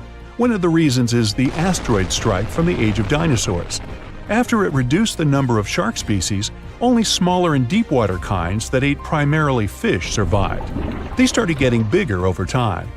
Near the surface, sharks such as makos or great white ones develop faster movements and are somewhat between gray and blue to blend in with their surroundings. The epaulet shark can even walk on the land. It can't take a walk on the beach because it can't breathe outside of the water, but it lives on coral flats in shallow tropical waters, so it can walk in kind of a crawling motion. But deep down below, there are mysterious, alien-looking, often huge shark species that didn't come to the surface, which is why they didn't need to adjust to the new environment and different conditions. They haven't changed a lot through time, so they're some living fossils. These creatures mostly don't have 5 gill slits, the most common number, but 6 or 7. It's because there's less oxygen the deeper you go in the ocean, so they need more gill slits. Sharks on the surface evolved to have fewer gill slits. 6-gill sharks are the most primitive sharks we have today. Their skeletons are like those of ancient extinct sharks, and they can survive only in very deep waters. Like cats, sharks have a layer of reflective cells placed inside their eyes, which helps them see better in the dark, deep sea or cloudy waters. Sharks on the surface have big eyes because they evolved to hunt in the sunlight, so they tend to rely on their vision. Those that live in shallow waters have small eyes, so they can protect themselves from the sand. Like some other deep-sea creatures, 6-gill sharks also have bigger eyes to take in as much light as possible. They have more light-sensing rods, but don't distinguish colors that well. In the ocean's twilight zone, with the minimum of sunlight, there's a couple of bioluminescent shark species. They don't take in light within their eyes, but produce or re-emit it with their bodies. Their skin or organs have specialized cells that produce a soft blue-green light. Deep-sea creatures that produce their own light do that to attract their prey, deter animals from going after them, or, scientists think, communicate with each other. It can even help them to camouflage. They do it by hiding their silhouettes from animals going after them. They produce enough light to match their surroundings. The biggest luminous underwater creature is the kitefin shark, found swimming 980 feet below sea level, preying on groundfish or smaller sharks. It can grow almost 6 feet long and lives 3,200 feet below sea level. Deep-sea sharks are also bigger than those on the surface. The Greenland shark can grow up to 24 feet long, bigger than a great white. There's a thing called deep-sea gigantism. Creatures in nutrient-poor depths of the ocean grow bigger because, that way, they lose less energy as heat. The Greenland shark lives its life in slow motion. It has a slow metabolism and can go very long periods without food.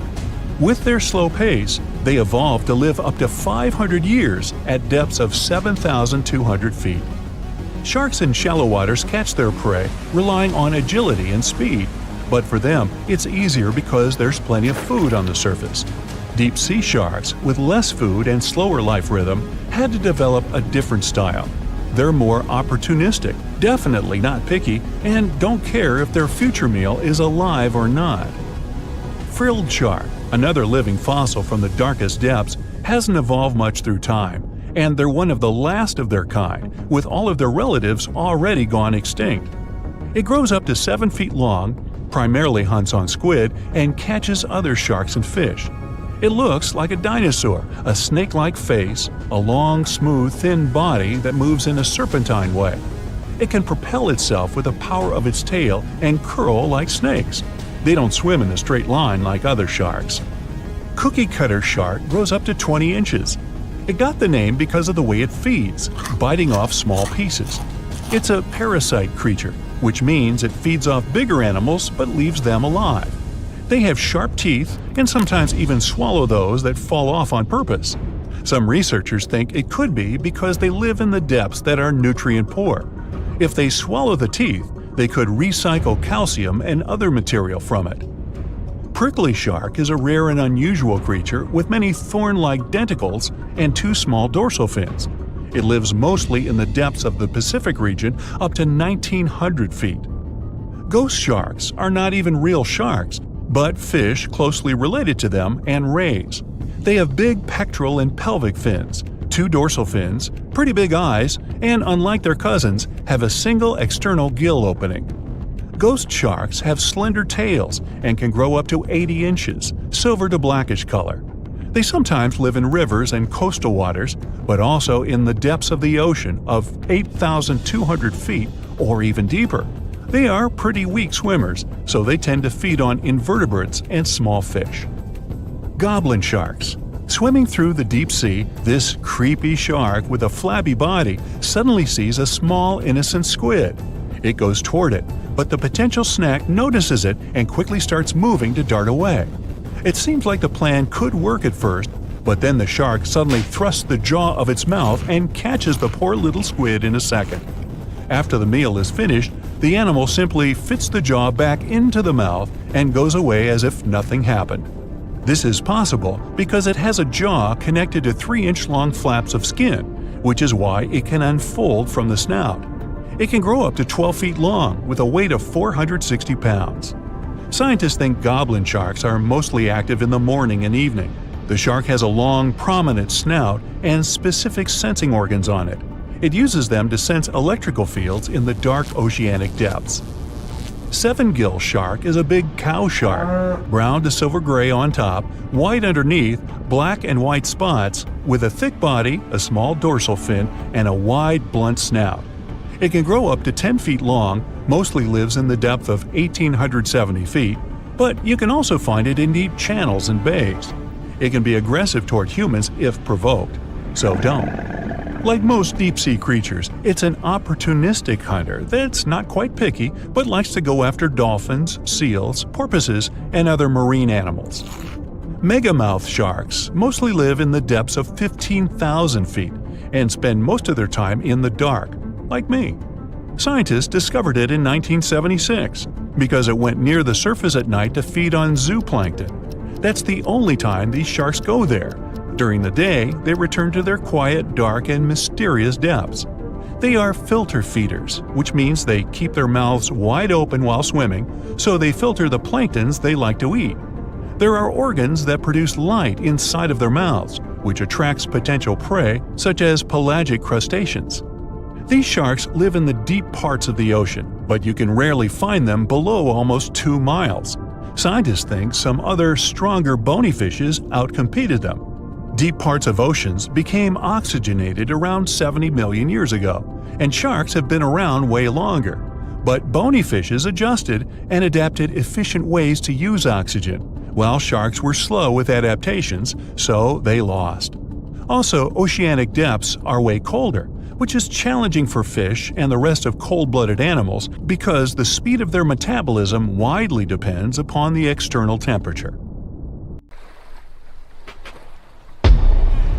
Many terrifying animals live deep beyond the waves, like this vampire squid living 3,000 feet below the surface in almost complete darkness. This animal has a cloak, like a vampire's. That's why it's called the vampire squid. Deep down at the bottom, it can't use ink to defend itself. So this animal has developed an unusual tactic. It glows slightly to scare away predators. If this tactic fails, the vampire squid can turn its body inside out, revealing tiny spikes. When you translate its scientific name, Vampiroteuthis infernalis, it literally means vampire squid from the nether. Despite its terrifying looks, it's a harmless ocean animal. This previous creature was not from space, but this object definitely is. Before Elon Musk found a way to reuse rockets, NASA would simply drop old ones after launching astronauts into space, most of the time in the ocean or deserts. In 2012, Jeff Bezos launched a mission to find the Apollo 11 rocket. They found it by using sonar, but it was in terrible condition. It was sitting on the bottom of the ocean, not far from the predicted site. They were able to rescue the engine and reconstruct 2 of them. The most famous lost city is Atlantis, but sadly, we still haven't discovered it. However, Heraklion was also just a myth until one British pilot saw something that looked like a city while flying over the Mediterranean Sea.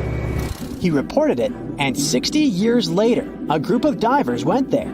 They were shocked when they found an entire city underwater. It was loaded with artifacts that could tell us a lot about the history of the place. Now it's one of the best underwater archaeological sites in the world. It's believed that the rising sea caused the whole city to go underwater. The Titanic sank in 1912. The wreck was claimed to be officially discovered 74 years later. In reality, though, a fisherman found the Titanic 8 years earlier while fishing in the Atlantic Ocean. He was pulling out his net when he spotted a head stuck in it. Luckily, it was just a doll's head. Years later, after the fisher had passed away, his son sold the doll to a doll collector. She did a lot of digging and research on every person who had a porcelain toy on the Titanic. She found the owner of the doll. Ava Hart was on the Titanic and had a doll with her. Ava survived the catastrophe by a miracle, but her toy didn't. Hart even wrote about the doll in her journal, and every detail matched the toy found by the fisherman. The tripod fish lives deep in the abyssal zone, around 20,000 feet below the surface. It's adapted to such immense depths and uses its tripod fins to stay still on the bottom. This creature doesn't have big eyes, but even if it did, these eyes would be useless in the darkness. Instead, the tripod fish uses its fins like antennas to detect any movement in the water. This creature doesn't have much luck when it comes to its love life, so it had to develop unique tactics to reproduce. One fish can be both male and female. The next bizarre creature is the lizardfish. It has tons of razor-sharp teeth, a huge mouth, and really big eyes, which it uses for hunting. All this makes the animal look freaky. The lizardfish lives at depths of around 11,000 feet in the midnight zone, where there is zero light. This freak of nature basically eats everything it can fit inside its mouth, from small fish to other lizardfish. On the other hand, when they see other reptile fish, they probably fall in love instead, because finding mates at those depths is not an easy task. Like the tripod fish, the lizardfish can be both male and female at the same time. When you think of a river, you usually picture it on land. Still, nature is quite unpredictable, and it created a river flowing under the ocean in California. It's running at a depth of around 2 miles. This river has everything that an ordinary river has: sunken logs, trees, and rocks. And despite its uniqueness, it's not the only one in the world. There are also others in the Amazon and Greenland. A terrifying creature was discovered near Angola's coast by a remote operating vehicle. It looks like it doesn't have a head or a body. It was sitting at a depth of around 4,350 feet below the surface. After doing research, scientists concluded it wasn't anything from a sci-fi movie. It was just a cluster of siphonophores stuck together. In 2015, some random guy was diving in Caesarea, and something shiny caught his eye. He reached out, grabbed it, and realized it was a gold coin. After that, he examined the bottom and found out that there were many more. He reported the incident to the local authorities, and they concluded that he had found Arabic treasure. The coins were made of solid 24-karat gold and were a few thousand years old. But due to the perfect salinity and temperature, they looked brand new. The coins belonged to a ship carrying cargo. It was caught up in a storm and unfortunately sank.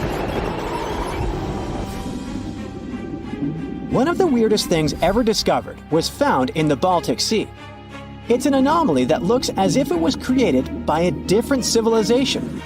It was discovered by Swedish researchers, and they basically had no idea what it was.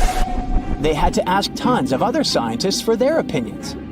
When you look at this formation from above, it's 200 feet long and looks exactly like a fallen spaceship. It's hard to believe that it's a natural formation, but spoiler alert, it's totally made by nature because the Baltic Sea has gone through many erosions throughout history. Most likely, the bizarre formation is the result of these processes. A group of divers in Madagascar were shocked when they found this 7-foot monstrosity of a knife on the seafloor. The speculation started immediately, and many said that the knife was from some giants that had fought megalodons and lived on Earth thousands and thousands of years ago.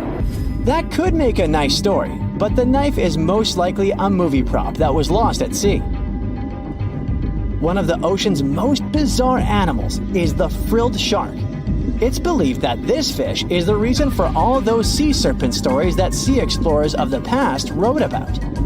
These animals live pretty deep in the ocean, but sometimes they can be seen in shallow waters.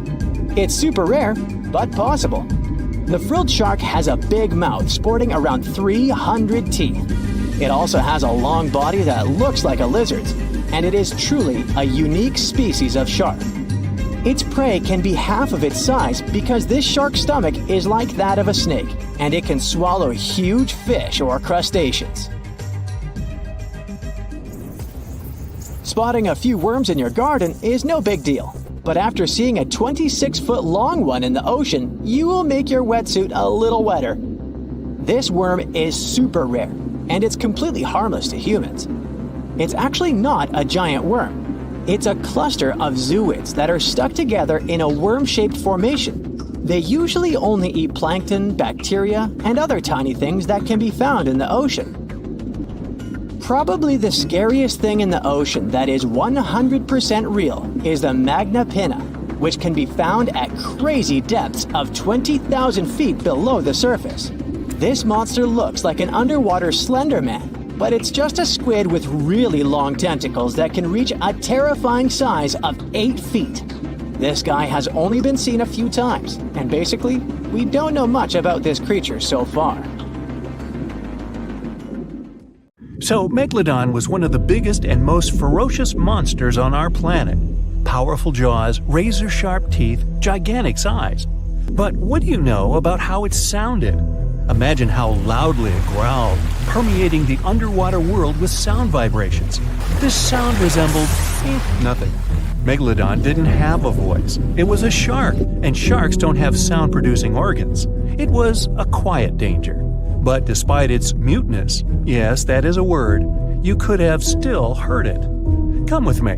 Now you're underwater, clenching your fist, raising your hand, and quickly bringing it down. Now imagine that you have a big submarine instead of a fist and hear the water flowing around the smooth surface of the hull. That's what a megalodon sounded like. When this monster was swimming out to the surface and opening its jaws, it sounded like a waterfall.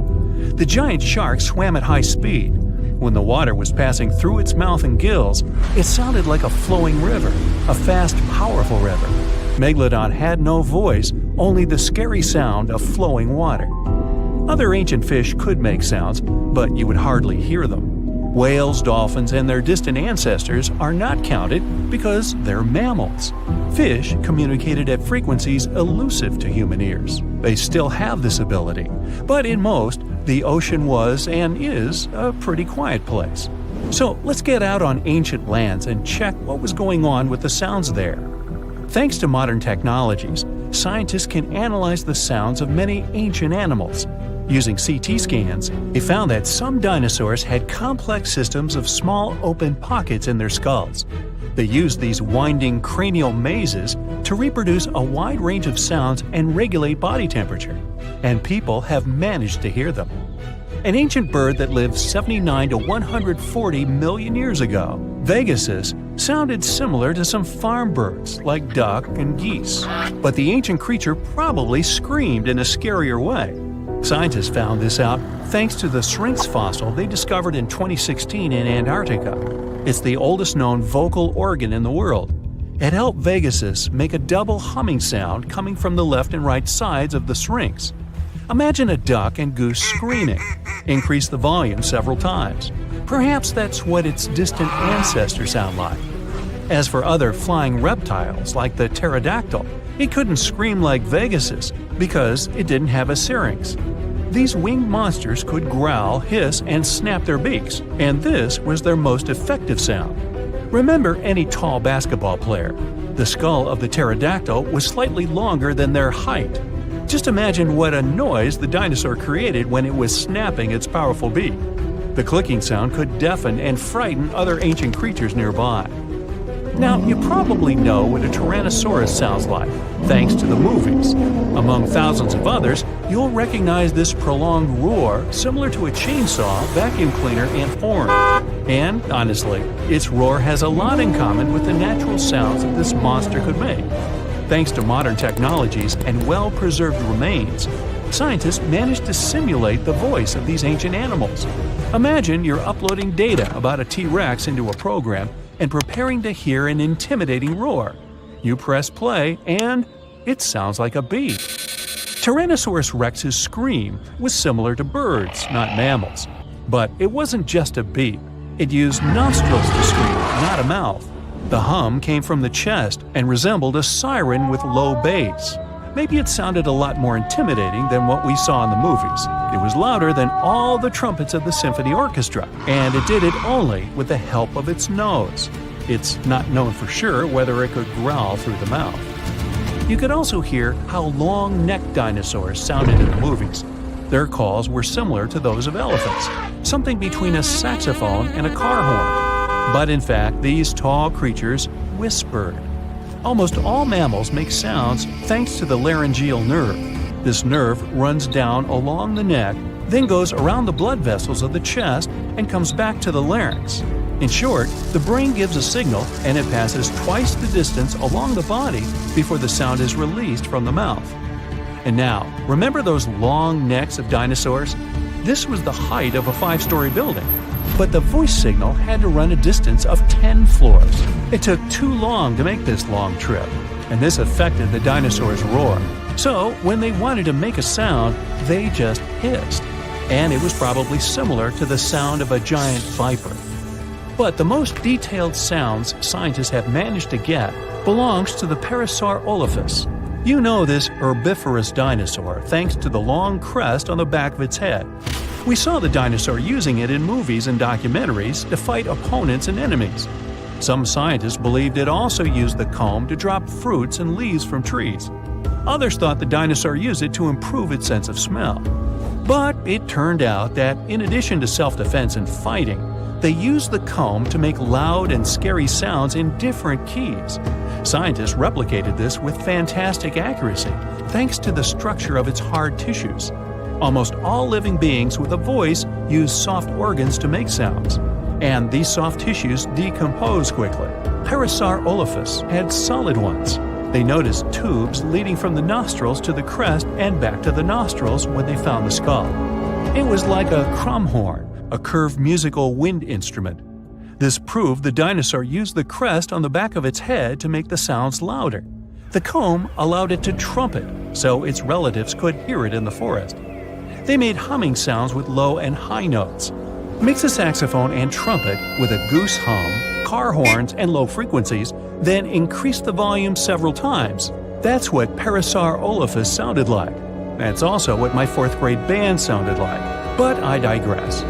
You can listen to different shades and timbres of this dinosaur on the internet. It used noises with different tones to create complex social connections.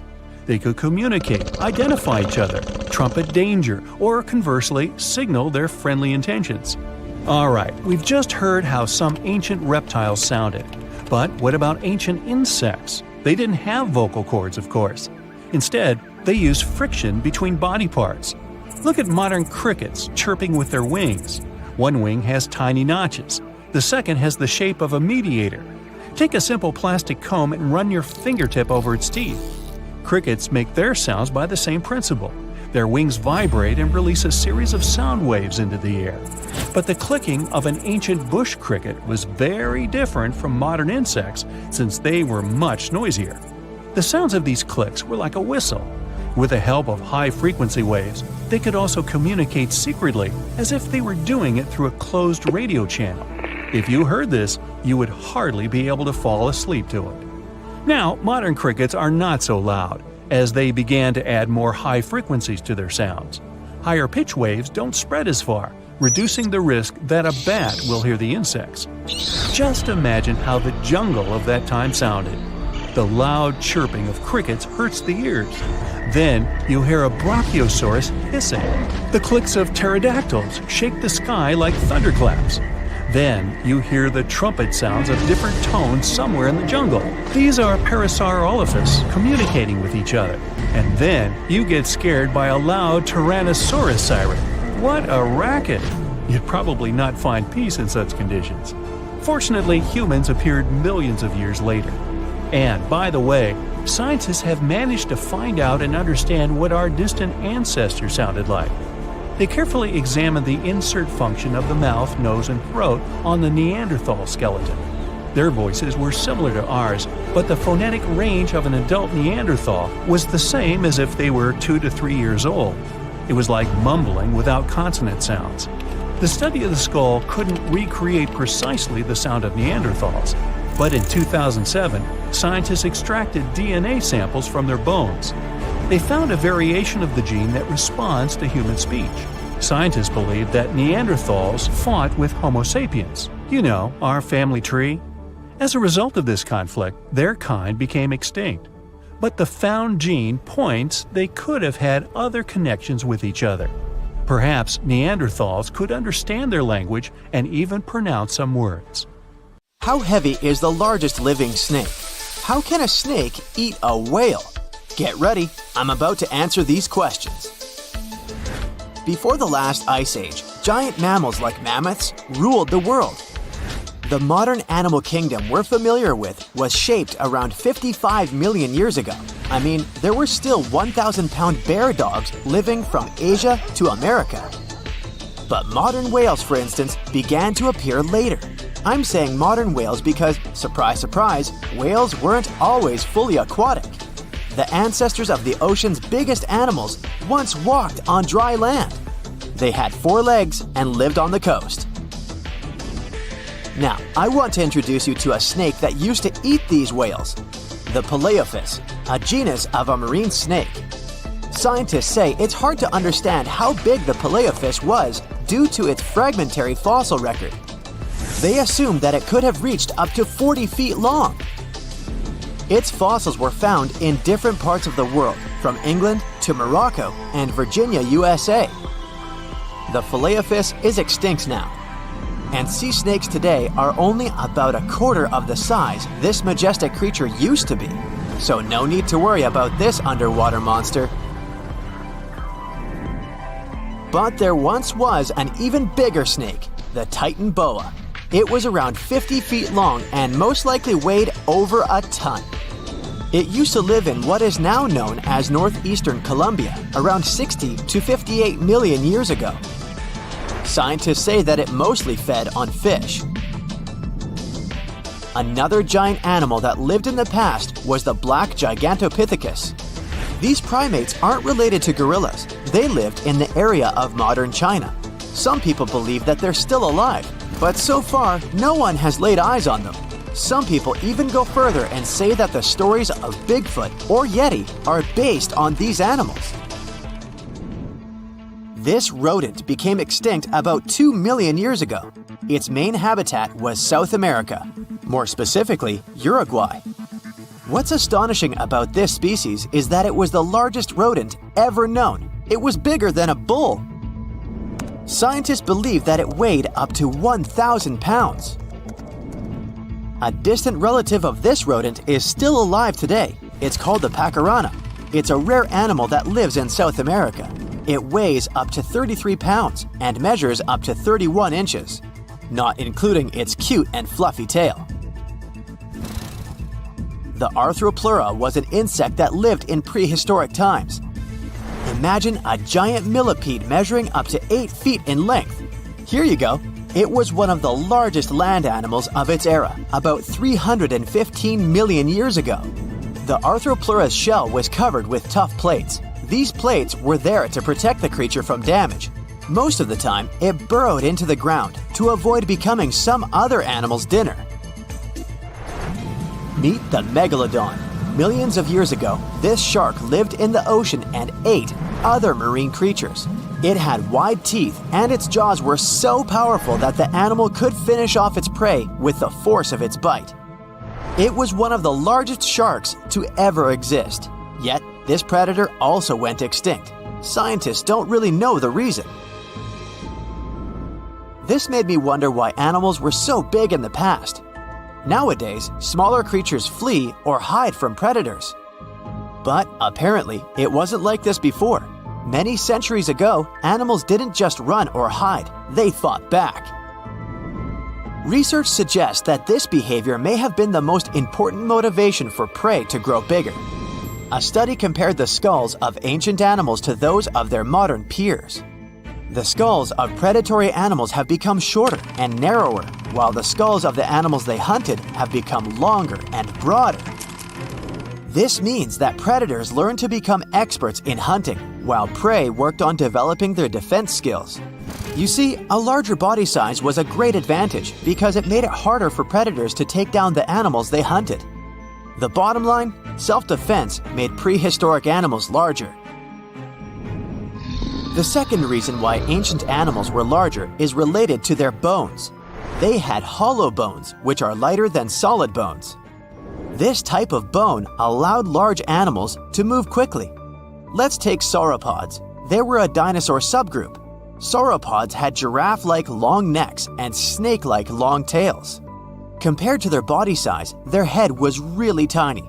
But since their bones were quite light, they could move around without having to carry additional weight. The eating habits of these animals were also related to their body size. When experts examined the fossils of one extinct mammal species, they found out that these animals had a diet that was high in nutrients and low in fiber. and this mammal was the largest land animal of its period. In other words, following this diet, mammals could grow to be very large. There was plenty of food out there, so they didn't have to worry about finding it. Fun fact, these animals also took chewing out of the picture. They could swallow their food in large pieces instead of taking small bites. Environmental conditions also played an important role in the evolution of larger animals in prehistoric times. Those animals tended to live in warm, moist climates that provided them with a lot of food. They didn't have to compete for food sources.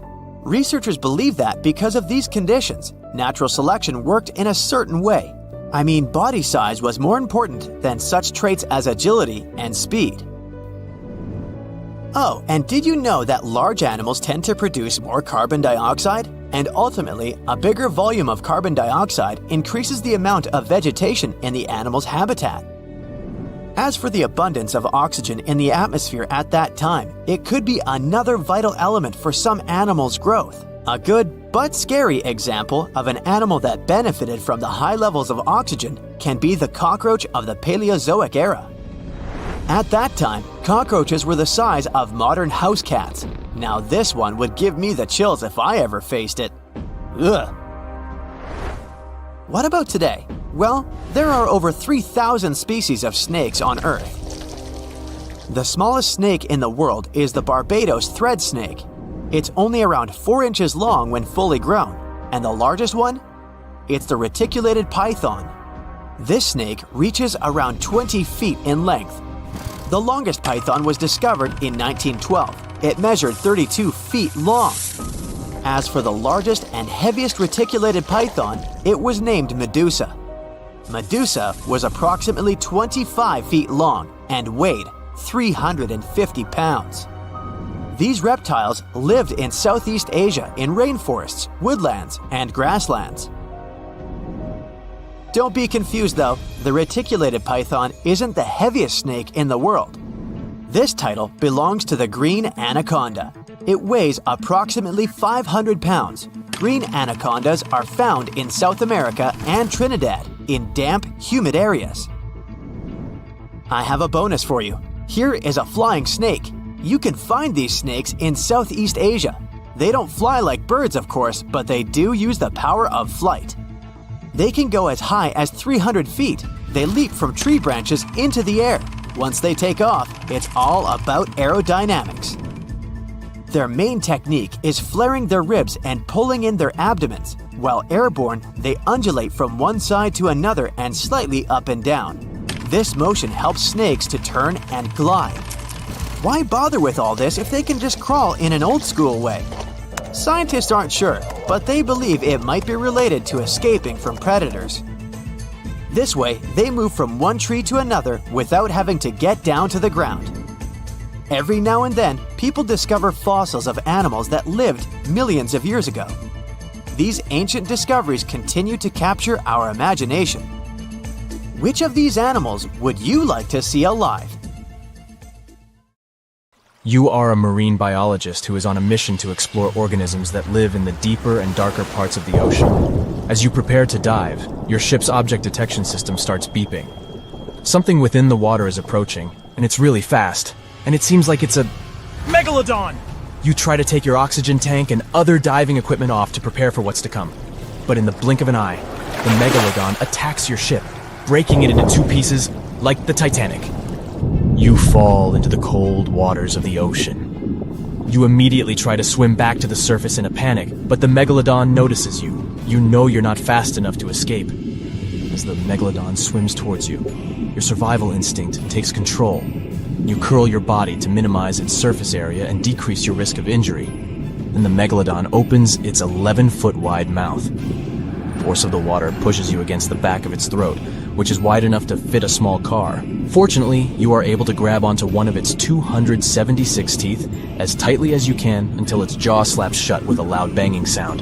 Thanks to that, you don't immediately end up in its stomach. You are in its mouth, standing on its tongue, which is almost larger than a couch. With panic, you try to push your way out of its mouth, but its jaw muscles are extremely strong. You start waiting for it to open its mouth on its own so that you'll swim out. But when it finally does, The water pressure is so strong that it even pushes you further back from its throat. You try holding onto the roof of its mouth, but it is too slippery for you to get a grip on, so you finally end up in its stomach. It's so dark inside there. While your eyes slowly adjust, you start hearing its heart. There is still no oxygen, so you keep your diving gear on. Good thing you didn't get a chance to take it off before. However, if you were able to take your snorkel off, it would smell rotten due to the methane gases. You start looking around and see the stomach is full of the remains of the Megalodon's previous meals. There are skeletal remains of fish and sharks all around, and even other divers who weren't as lucky as you. Fortunately, the wetsuit you're wearing is super protective. You start feeling more pressure around you, which means the Megalodon started its descent deeper into the ocean. The rising panic causes your muscles to twitch. You start feeling extremely exhausted. That's why you need to do something now, and do something fast if you want to make it out alive. You remember that your diving equipment includes an emergency knife. It's small, but it's really sharp. You take that out and try cutting through the Megalodon's skin. The Megalodon's swimming slowly gets weird as you continue trying to cut your way out. You can tell it doesn't want you inside itself anymore, so it finally barfs you out, making you the only survivor of a Megalodon attack. Wanna high-five a sea creature? Well, put your hand up for the Tasmanian red handfish. This fish doesn't swim like a fish. It walks. It uses its flipper-like hands to stroll around on the ocean floor. These bottom walkers are disturbed by swimmers and boats a lot. Some people even want to take them home as pets. I think it's better to just give them a wave and swim on by. The vampire squid. Its species name is Vampiroteuthis infernalis, which translates to vampire squid from hell. Oh yes, this vampire squid means to terrify everyone with its name. Its dark red color, its spikes at the bottom, and the scary fact that it can basically turn itself inside out. The vampire squid loves putting on a good show, but it's as harmless as a kitten is to humans. It's as if Dracula scared the pants off you, but he didn't have blood-sucking fangs. The vampire squid feeds on food particles from plants and animal matter floating near the ocean's surface. Since they're not predators, they need good defensive strategies, and their vampiric look is designed to ward off large creatures who want to eat them. Turning themselves inside out is a defensive mechanism since the spiky areas in the inner skin are more intimidating. They also shoot out a substance that does not have color, but is packed with bioluminescent particles to distract predators. The vaquita. Going out on a boat off the coast of Mexico sounds like the perfect vacation. The sun, the blue water, the most endangered sea creature. Wait, what? The vaquita isn't dangerous, but don't expect it to stick around to say hello or sign any autographs. It's incredibly shy. This little cow, that's what it means in Spanish, is one tiny sea mammal. With those black markings around its eyes, it looks more like a sea panda to me. Seeing one should make you feel very special. They're on the brink of extinction, mostly because they got caught by accident in fishing nets. It's estimated that there's only 10 left in the wild. The blue dragon. This little creature looks like something out of a kid's fantasy movie. It's called the blue glaucus, casually referred to as the blue dragon or blue angel. It can be found in many places, the Atlantic, Pacific, and Indian Oceans. It's kind of a mollusk and it only grows to be about an inch long. What you think is the back is actually the mollusk's bright underbelly. It regularly floats on its back so that its blue colors help it camouflage with the water's waves. The blue dragon isn't just pretty, it's also smart. It usually feasts on Portuguese man-o'-wars, also known as Physalia physalis. The blue dragon stores their stinging cells for later use, in essence, stealing their defensive mechanisms. When the blue dragon is threatened, it releases those stinging cells it stored, directing them at an enemy to sting them with more power than the Portuguese man-o'-war would have been capable of. As they can store a huge amount of stinging cells, they can be a threat to humans. So, if you find one, don't pick it up. It's best to admire it from a distance. The barrel-eye fish. If you ever wanted to have Superman's X-ray vision, looking at the barrel-eye fish will make you feel like you gained that superpower at some point in your life without even realizing it. The barrel eye has a transparent head, so you can see how their eyes and brain look inside. This magnificent creature lives in the deep sea. This is the lowest level of the ocean, where strange creatures roam in near freezing temperatures and constant darkness. They're exposed to water's pressure that's almost 1,000 times that of the surface. If the idea of the deep sea sends a shiver down your spine, stay tuned to learn about another of its creatures later on. The barrel-eye fish can be found in the Atlantic, Pacific, and Indian Oceans. You might be wondering, why oh why would a fish have a see-through head? And that would be a fair question. Since the species was discovered in 1939, it was believed that the fish's eyes were set to see straight ahead and couldn't move, so it was assumed that they had tunnel vision. Scientists Bruce Robinson and Kim Reisenbichler from the Monterey Bay Aquarium Research Institute recently discovered that the fish can move its eyes vertically to see through the top of its translucent head, thus noticing if there are predators or prey nearby. The transparent head also allows more light to enter so they can detect prey better. It's believed that the barrel-eye fish eats jellyfish and small fish species. If you dive in the ocean at night, you might be lucky enough to see how orange ball corallomorph blooms in the dark. But make sure to be quick because as soon as you turn on your flashlight to take a good look, it will retract its tubes back into itself. The Megalodon. The whale shark isn't the biggest shark known to humans. If the entire shark species were a kingdom, the prehistoric Megalodon would be the ruler of the sea. Megalodon roamed the ocean a long time ago. About 15.9 to 2.6 million years back between the early Miocene and late Pliocene eras. While they've long been extinct, people are still amazed to learn about these gigantic sea beasts. Megalodon could reach anywhere between 45 feet to 60 feet in length with jaws more than 6 feet wide. A fossil of a tooth that once belonged to a megalodon measured at 7 inches. Needless to say, I'm pretty stoked that these guys have long been extinct. But there's still some adventurers out there hoping to meet this monster one day. The Dumbo Octopus. This adorable creature, or creepy creature, or however you want to see it, is officially called Grimpoteuthis. More casually, it's referred to as the Dumbo octopus, named after the Disney character. Though Dumbo, the elephant, not the octopus, was teased for his big ears, it's highly unlikely that this adorable octopus gets teased by its water neighbors. They are the deepest living octopuses living in the deep sea, and you know how scary that place is. They're only about 8 inches tall and spend their days hovering just above the seafloor eating snails, worms, and other food they find in the current or near ocean vents. There are nearly 17 species of Dumbo octopus, and they all have differences in height, color, and body parts. If you can't get enough strange animals, you'll be glad to learn that the deep sea has barely been explored by humans. So keep an eye out. There are bound to be more fascinating animals discovered in the deep in the future. The sea angel. These creatures might look and sound pretty cute, but their diet is far from sunshine and lollipops. Their favorite food are sea butterflies. They lay mucus traps for them and wait in ambush. The squat anemone shrimp. This shrimp is tiny, only 0.5 inches. It's also known as a dancer shrimp because of its peculiar behavior. When agitated, it raises its bottom above its head and does a little dance. Divers also say it readily jumps on their hands and cleans them. The coconut crab. This guy may look pretty creepy, especially when the sun goes down. Mature coconut crabs are around 3 feet in length. Their preferred foods are coconuts, but they can also hunt down lizards and even large birds. The slender snipe eel. Slender snipe eel is a slim and long creature that's still a mystery for marine scientists. It's 4 feet long and it has at least 750 bones in its spine, which is much more than any other animal in the world. The sea pen.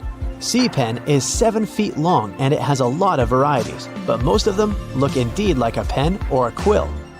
The similarity is even more striking when the animal has a water-filled bulb that anchors it to the floor. The Persian carpet flatworm.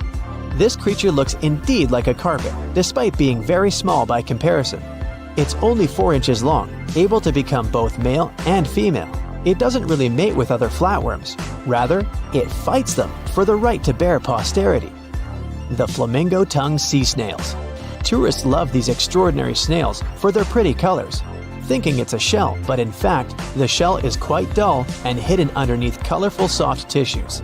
They eat softer, toxic parts of corals and store their toxins to protect themselves. Have you ever heard of an island that is regularly attacked by sharks? For many years, people living there haven't been able to find a way to stop this. Neither can they understand why sharks come there so often. So, what's going on? Why do these predators keep bothering this specific island while completely ignoring the others in the area? Let's go to this mysterious place and try to find out. July 22nd, 2015. The ocean waters near Reunion Island were clear and transparent. The western part of the island, St. Lou, had always been a great spot for surfing. But on this pleasant sunny day, one of the locals almost lost his life. A 6-foot bull shark appeared out of nowhere. Once right next to the shore, it suddenly charged at surfer Rodolphe Arriaghi. His friend, doctor and professor of geography at the University of La Réunion, Erwan Lagabriel, was nearby, talking with 2 other surfers at that moment. Suddenly, they heard some noise. Realizing that it was his friend, Lagabriel rushed to help. The shark was 65 feet away from him. He said that all of this felt like some kind of a horror movie. He rushed to Arriaghi, even though he didn't understand what exactly had happened. At first, Arriaghi's body was surrounded by white foam. It then began to turn pink, and then red. Lagabriel said later that it had been one of the scariest things he had seen in his life. Fortunately, when he swam closer, the shark had already been gone. Lagabriel knew that in most cases, a second attack doesn't happen, so he hurried to help his friend. It took them some time to get back to the shore. When Lagabriel pulled his friend onto the beach, he immediately made a tourniquet from a surfboard leash. After that, Monsieur Arriaghi was rushed to the hospital. Fortunately, this story has a good ending. Although the 45-year-old man lost his arm, he still survived. But he was one of the few lucky ones, because this horrifying story is just one of dozens that happened on Reunion Island in recent decades. Reunion Island is one of the regions of France. It's located right near Madagascar, together with its neighbor, Mauritius. They're both located at the same latitude as Australia. These 2 islands are very similar. They have almost the same climate and natural conditions, similar languages and cultures. But there's one huge difference between the 2 of them. In Mauritius, people can relax and have fun in the warm waters of the Indian Ocean, swimming with scuba gear and watching dolphins. Meanwhile, on La Réunion, locals are afraid even to put their fingers in the water. But why is that? Unfortunately, Reunion now has a strong reputation as a shark island. By 2018, 56 attacks had occurred there. From 2011 to 2016, the number of these cases accounted for 16% of the worldwide shark attacks. Now there are warning signs everywhere on Reunion. Local citizens and fishers have begun to discuss the options of large-scale shark trapping. The authorities forbid people to swim almost everywhere, except for a few more or less safe places, like, for example, a coral lagoon. And still, any fisher or scientist knows that sharks can easily get inside these coral rings. In other words, locals and tourists can't feel completely safe anywhere on the island. Meanwhile, in Mauritius, the last shark attack happened in the 1980s. People come here to relax, and everything is perfectly fine. So the question is, why in the world is La Réunion so unlucky? Dr. Lagabriel, the hero I mentioned before, set himself the goal of explaining this strange phenomenon.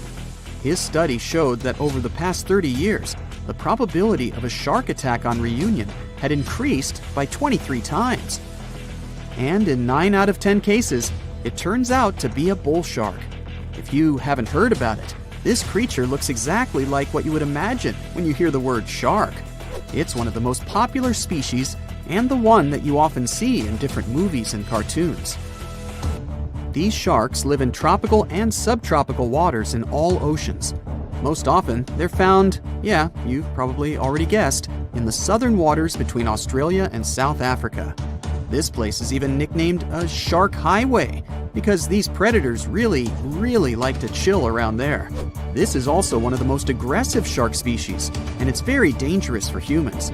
Unfortunately, it's also very tolerant to different water salinity, which means they can basically swim even in fresh water and be totally cool with it. But why do all these Reunion Island attacks happen so often? Well, there are many theories and many different factors that might play their role in all this. Marc Soria, a researcher at the IRD, the French National Institute for Research and Development, decided to conduct a study together with his team. They spent 3 years trying to collect data on 45 tiger sharks and 38 bull sharks living in local waters. The National Research Institute of France supported this study. It was also funded by 3 research foundations: regional, national, and European. That's when you know that the problem is serious. And now, here are the main theories developed by Soria's team and La Gabrielle. The first one is excessive fishing. Experts suggest that long-term fishing and catching small reef sharks, which competed with dangerous sharks for food and territory, eventually led to these dramatic consequences. Unfortunately, when predatory bull sharks ran out of food, they just had to go looking for it near the coast. For bull sharks, surfers on Reunion look like sick, weakened fish, and therefore an easy meal. Also, while in Mauritius, surfers tend to hang out near sandy beaches. On Reunion, they choose places where waves break at coral reefs. But this is exactly where the sharks choose to search for food. So, yeah. The second possible reason is muddy waters. Bull sharks like such conditions very much, and although there are no natural places like these on Reunion, the reason could be the construction of urban areas. Muddy freshwater gets into bays from cities. This water attracts sharks, and this is where the attacks take place most often. But then we can ask again, why not Mauritius? Urbanization is also in full swing there after all. There are many places in Mauritius where sewage waters flow into the ocean. Well, then we can conclude that this is not the only factor. There have to be others. For example, there is an active volcano, Piton de la Fournaise, on Reunion Island. Thanks to this beautiful volcano, there are rich flora and fauna on the island. And this could be great if it didn't attract too much attention from predators. Because of the volcano, the shores of Reunion are less steep, which makes it easier to swim closer to the coast. And sedimentary rocks that get washed away from the slopes of the volcano can attract bull sharks. As we already know, these guys love muddy waters. There are some other theories. For example, La Gabrielle suggests that attacks may be connected to an increase in the shark population.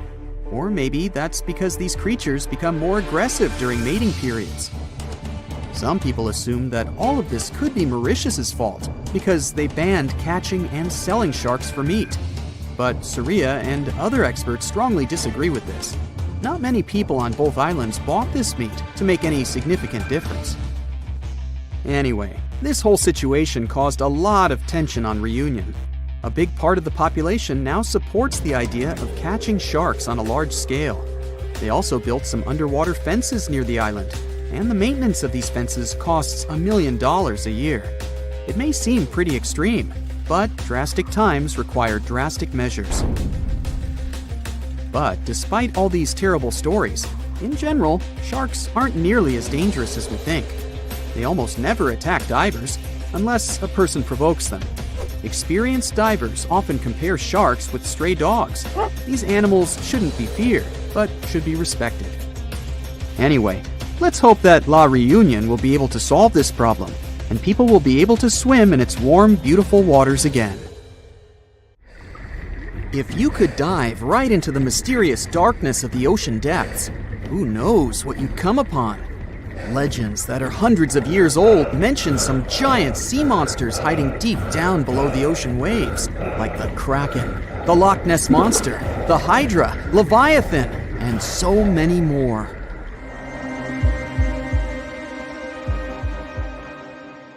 Okay, no one has ever seen such monsters, but there are still weird and unusually big sea spiders, squid, worms, and many other animals that grew way more than we'd expected. Take a look at the colossal squid from sub-Antarctic waters. It's around 14 times longer than the arrow squid that lives near New Zealand. And deep down in the Pacific Ocean, there's a sea sponge as big as a minivan. Oceans contain about 96.5% of all water on our planet. Up to 80% of all life on Earth we've discovered is under the oceanic waves. We haven't explored, mapped, or even seen more than 80% of the ocean. In fact, we've mapped Mars better than we have the ocean bottom. The pressure down there is insane, and it would make you feel like you're holding up almost 50 jumbo jets. And temperatures at such depths are extremely low. Conditions deep below the oceanic surface are harsh, so creatures that live there need to adjust. That's why many of them grew very, very big to survive. Creatures that live in cold, dark depths are so big because of a phenomenon called deep-sea gigantism. The deeper you go below the oceanic surface, the less sunlight there is. That's why the temperatures drastically fall. The result of this is increased cell size and longer life of creatures. Also, these creatures don't have as much oxygen as the marine animals that live in shallower parts, and their food sources are minimal. Much of the food they get comes from shallower waters, and only a little bit trickles down to the deeper parts. And when there's not enough food, being large is an advantage. Larger creatures can move farther and faster to find something to eat. Their metabolism works slower. They don't digest the food that fast, so they can store food and conserve energy for hard times when they can't find anything to eat. They don't need to regulate their body temperature either, which also helps them save some energy, which they can then transfer to other body processes. They mature more slowly and later than those living in shallow waters. The majority of fish species that dwell in deep waters live 30 years or even more. Orange ruffy fish, on the other hand, live up to 150 years. This fella grows 24 feet in length and weighs up to 1.5 tons. But it grows to be so big for centuries. They start looking for partners when they're 150 years old, and they can also live this long because there are not so many predators at such depths. Also, there are no humans or other things that can disturb them or endanger their existence. At such depths, the environment is pretty stable, so many animals there are like living fossils because they probably haven't changed in millions of years. The first 650 feet of the ocean's depth are considered to be the open ocean. The majority of the marine life we've discovered lives there, since that's the area the sun can still reach. And then, as you continue going deeper, you reach the twilight zone. It seems like nothing lives there. But at about 820 feet, you see a small oasis of ancient life blooming. For example, there are sea lilies, animals that have been living at such depths unchanged for millions of years. Coelacanths, another living fossil, have been living in the ocean for more than 360 million years. Hagfish haven't changed in a very long time either, for over 300 million years. This creature lives at depths of 5,500 feet. They evolved before the rest of the vertebrates, which is why this is the only living animal without jaws or a spine, even though it still has a skull. Deep-sea creatures can't survive in shallow waters. They've evolved to live in depths under bigger hydrostatic pressure. Humans and other organisms that have internal spaces filled with gas would end up crushed if we could go to such depths.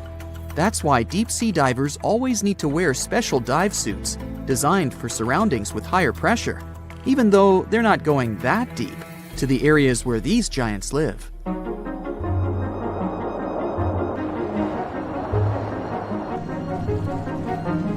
But near Antarctica, you can see gigantism way closer to the surface, like giant sponges, sea slugs, sea spiders the size of a dinner plate, worms, and even some enormous single-celled organisms. They all tend to chill in shallower waters. Scientists are not sure why exactly, but they think it could have something to do with oxygen. Giant species use just a little oxygen, and the waters around Antarctica are pretty rich in it, which means there's hardly any limit to these animals growing bigger and bigger. Back to deep-sea creatures. As mentioned, they had to adjust to strong pressure, so they almost don't have any air gaps in their body at all. They're mostly water-based, and since water is incompressible, which means it's not something you can compress, it helps them stay unaffected at such high pressure. But because of all that, if they were to go up towards the surface, they'd probably swell up, maybe even explode.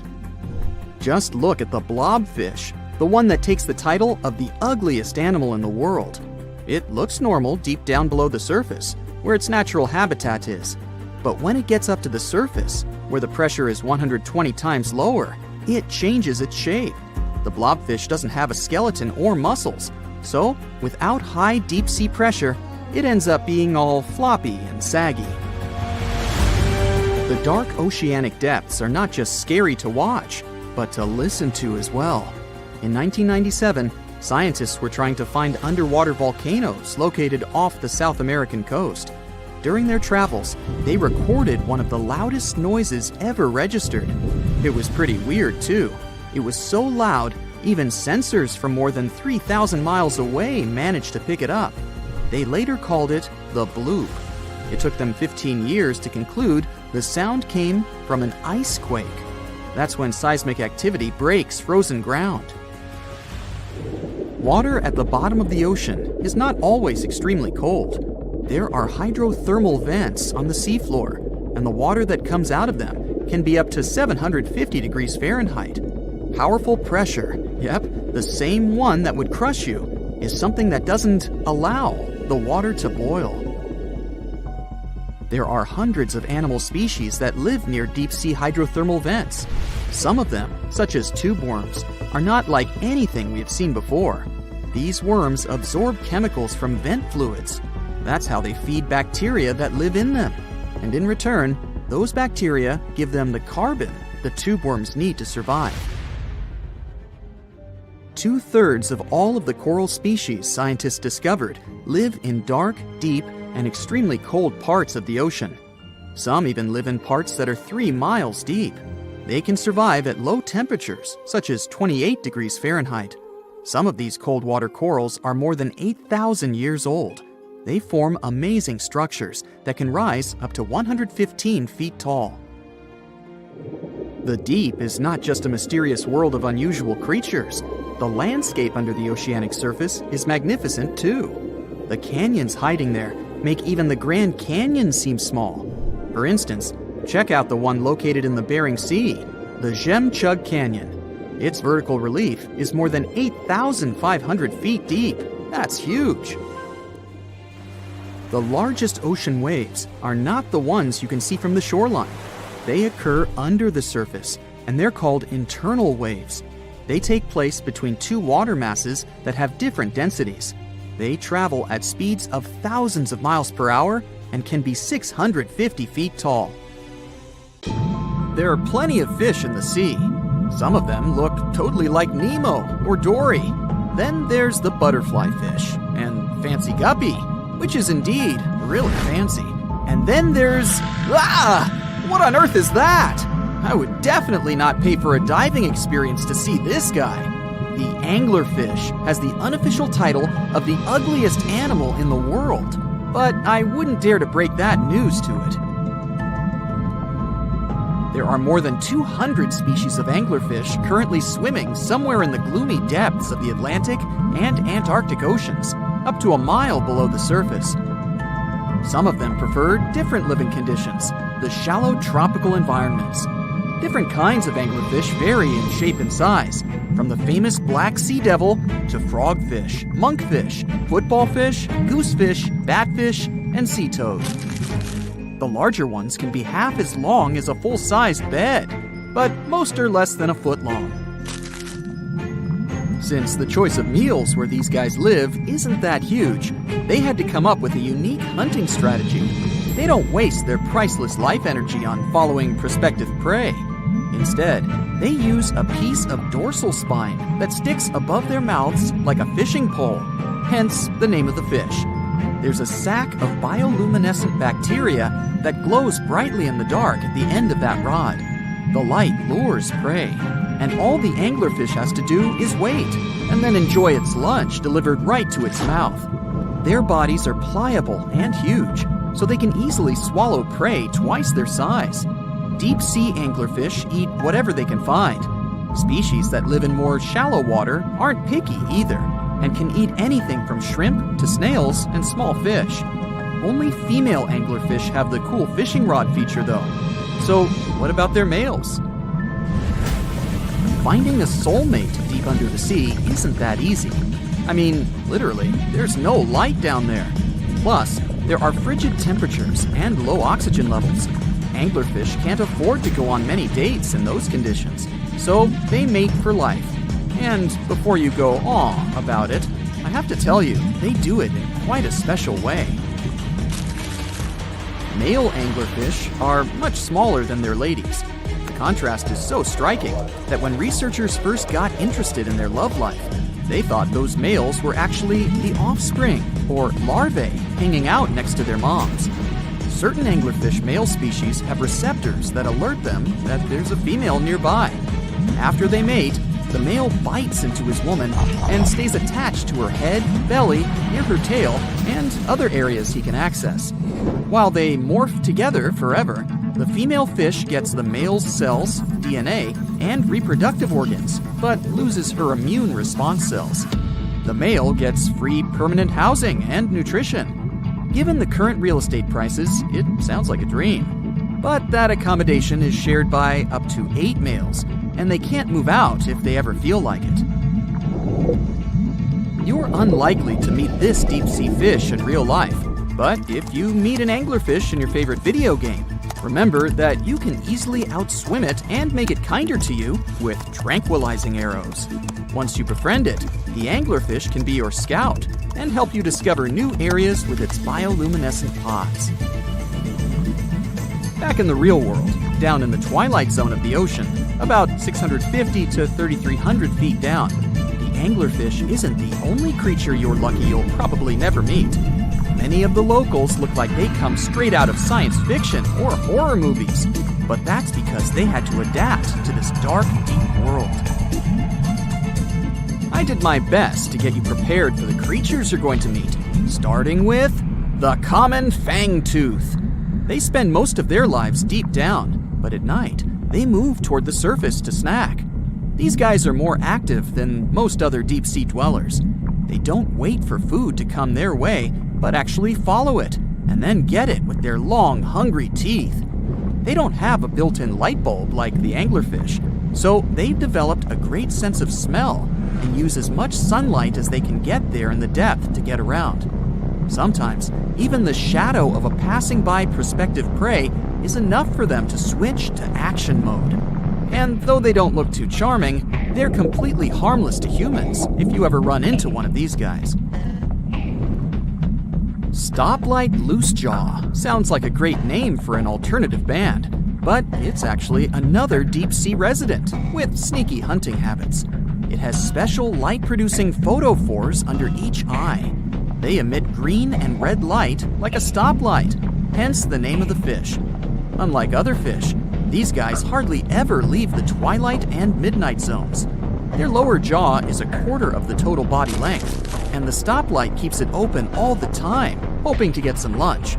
It looks like a ferocious predator, but mostly prefers zooplankton, with an occasional dessert of shrimp, krill, and fish. I'm sure you didn't expect to meet a hybrid of an eel and a bird, but here it is! The slender snipe eel has a beak, much like that of a bird, with curving tips. The beak is equipped with tiny hooked teeth that the eels use to catch the antennae of delicious shrimp. And it sure is slender, stretching up to 5 feet and weighing only a few ounces. Scientists don't know all of this guy's secrets, since it's pretty tricky to study in their natural habitat. But it looks like they only produce offspring once in a lifetime, and then pass away. Glass squids like to take it easy in life, and literally go with the flow. They're filled with a solution which is lighter than water, so they don't have to make any effort to move around the deep sea, looking for food and partners. These creatures are transparent, so they blend into any landscape and don't even cast a shadow while moving. Talk about a great survival tactic. If danger finds it anyway, it can transform into a lumpy ball, pushing its head and tentacles into its mantle cavity. It can also release ink into the mantle and go from transparent to black. The same ink can protect it against hungry whales and seabirds. Another tactic they use to scare off predators is to activate their light-emitting organs around their eyes. I'm getting hungry. Maybe I can snack on this sea cucumber. Ouch, it's moving! So I guess it doesn't belong in a salad after all. These soft-bodied fellows live in all parts of the ocean, from shallow waters to the deep underwater world. Most of them slowly move around with their tiny feet, but some crawl around by flexing their bodies. Sea cucumbers can shed their internal organs when there's a predator approaching. Those sticky organs distract the intruder, and the happy cucumber moves on and just grows the organs back. What's that glistening in the distance? Looks like someone dropped gems in the water. That's a sea sapphire, also known as the most beautiful animal you've never seen. Some males of this type of copepod can change color from deep blue to purple, red, or gold. 1 second later, it's gone. And it's back, shimmering bright. The secret to this magic is that their bodies are transparent and reflect light differently at certain angles. It looks like it's their way of communicating between each other and attracting mates. Female sea sapphires don't have the same superpower, but their eyes are bigger compared to males, probably to spot them from a distance. Males roam wild and free, and their ladies stay in the crystal palaces of strange barrel-shaped jellies called salps. There's a tiny island surrounded by the stunning clear Red Sea and a bustling underwater world. Zabargad, also known as St. John's Island, has no trees and consists mostly of peridotite, which is rich in peridot. And before you Google it, peridotite is a gemstone that has the nickname the Evening Emerald because of its sparkling green hue. Some historians believe Cleopatra herself loved peridots, and that lady could afford any jewels in the world. Geologists believe peridot forms as a result of the spreading of the seafloor. When the Earth's crust decides to part ways, rocks from deep down get pushed up to the surface. That's exactly how our treasure island formed. The African and the Asiatic continental plates bumped into each other, and rocks in the lower crust went above sea level. Peridot also comes from meteorites that have crashed into Earth, but that's really rare. Its color ranges from a brown-green color to yellowish green to pure green. Yellowish green is the most common shade you'll see in jewelry. This color is possible thanks to a good amount of iron in the stone. The deposits of this beauty are spread all across the world, from Vietnam to Arizona and Hawaii, Tanzania, South Africa, Sri Lanka, and Norway. And then, of course, there's Zabargad. So, this place is geologically unique as it's an island built of uplifted mantle, and it's also the oldest and longest known source of peridots in the world. The first people came here for the gemstones many centuries ago. Famous Roman philosopher Pliny the Elder mentioned in his writings that pirates had discovered Zabargad's treasures in the year 500 before the current era. The beautiful green rocks made their way to Queen Bernice of the Roman Empire. They came from the ancient trading port Berenike on the edge of Egypt's eastern desert. When the city fell in the 6th century, all work stopped, and the island with all its treasures stood alone for hundreds of years. In the 19th century, British explorers found the beautiful green island in the Red Sea and figured out it was the one described by Pliny the Elder a long time ago. Turkey did some mining here in the 20th century. Over just 4 years, they managed to collect over $2 million in peridots. They sent the gemstones to France for cutting. The work conditions on the island were nothing like a tropical fairy tale you could imagine. There was no drinking water for workers, so they had to install a gas-powered water condenser. Now, this territory belongs to the Elba National Park System. Most people come here to see the underwater beauties of the reefs, but if you look above the water, you can still see some beautiful sparkling peridots. If Christmas Island in Australia is on your travel list, plan the trip wisely. If you end up there in October or November when the wet season begins, you won't be able to enjoy a walk around. Red crabs cover the whole island like a blanket. And it's not one of those fluffy blankets you want to wrap yourself into. Over 100 million crabs are on a mission to reach the shore alive, marking a crucial phase in their life cycle. For the majority of the year, these red crabs reside in burrows and rock crevices. They have fruits, berries, fallen leaves, and various organic matter to keep them going. But when the dry season is over and the moon is in a specific phase, they know it's time to go. When they reach the coast of the Indian Ocean after several days of migration, they create deep burrows where females will eventually hatch their eggs.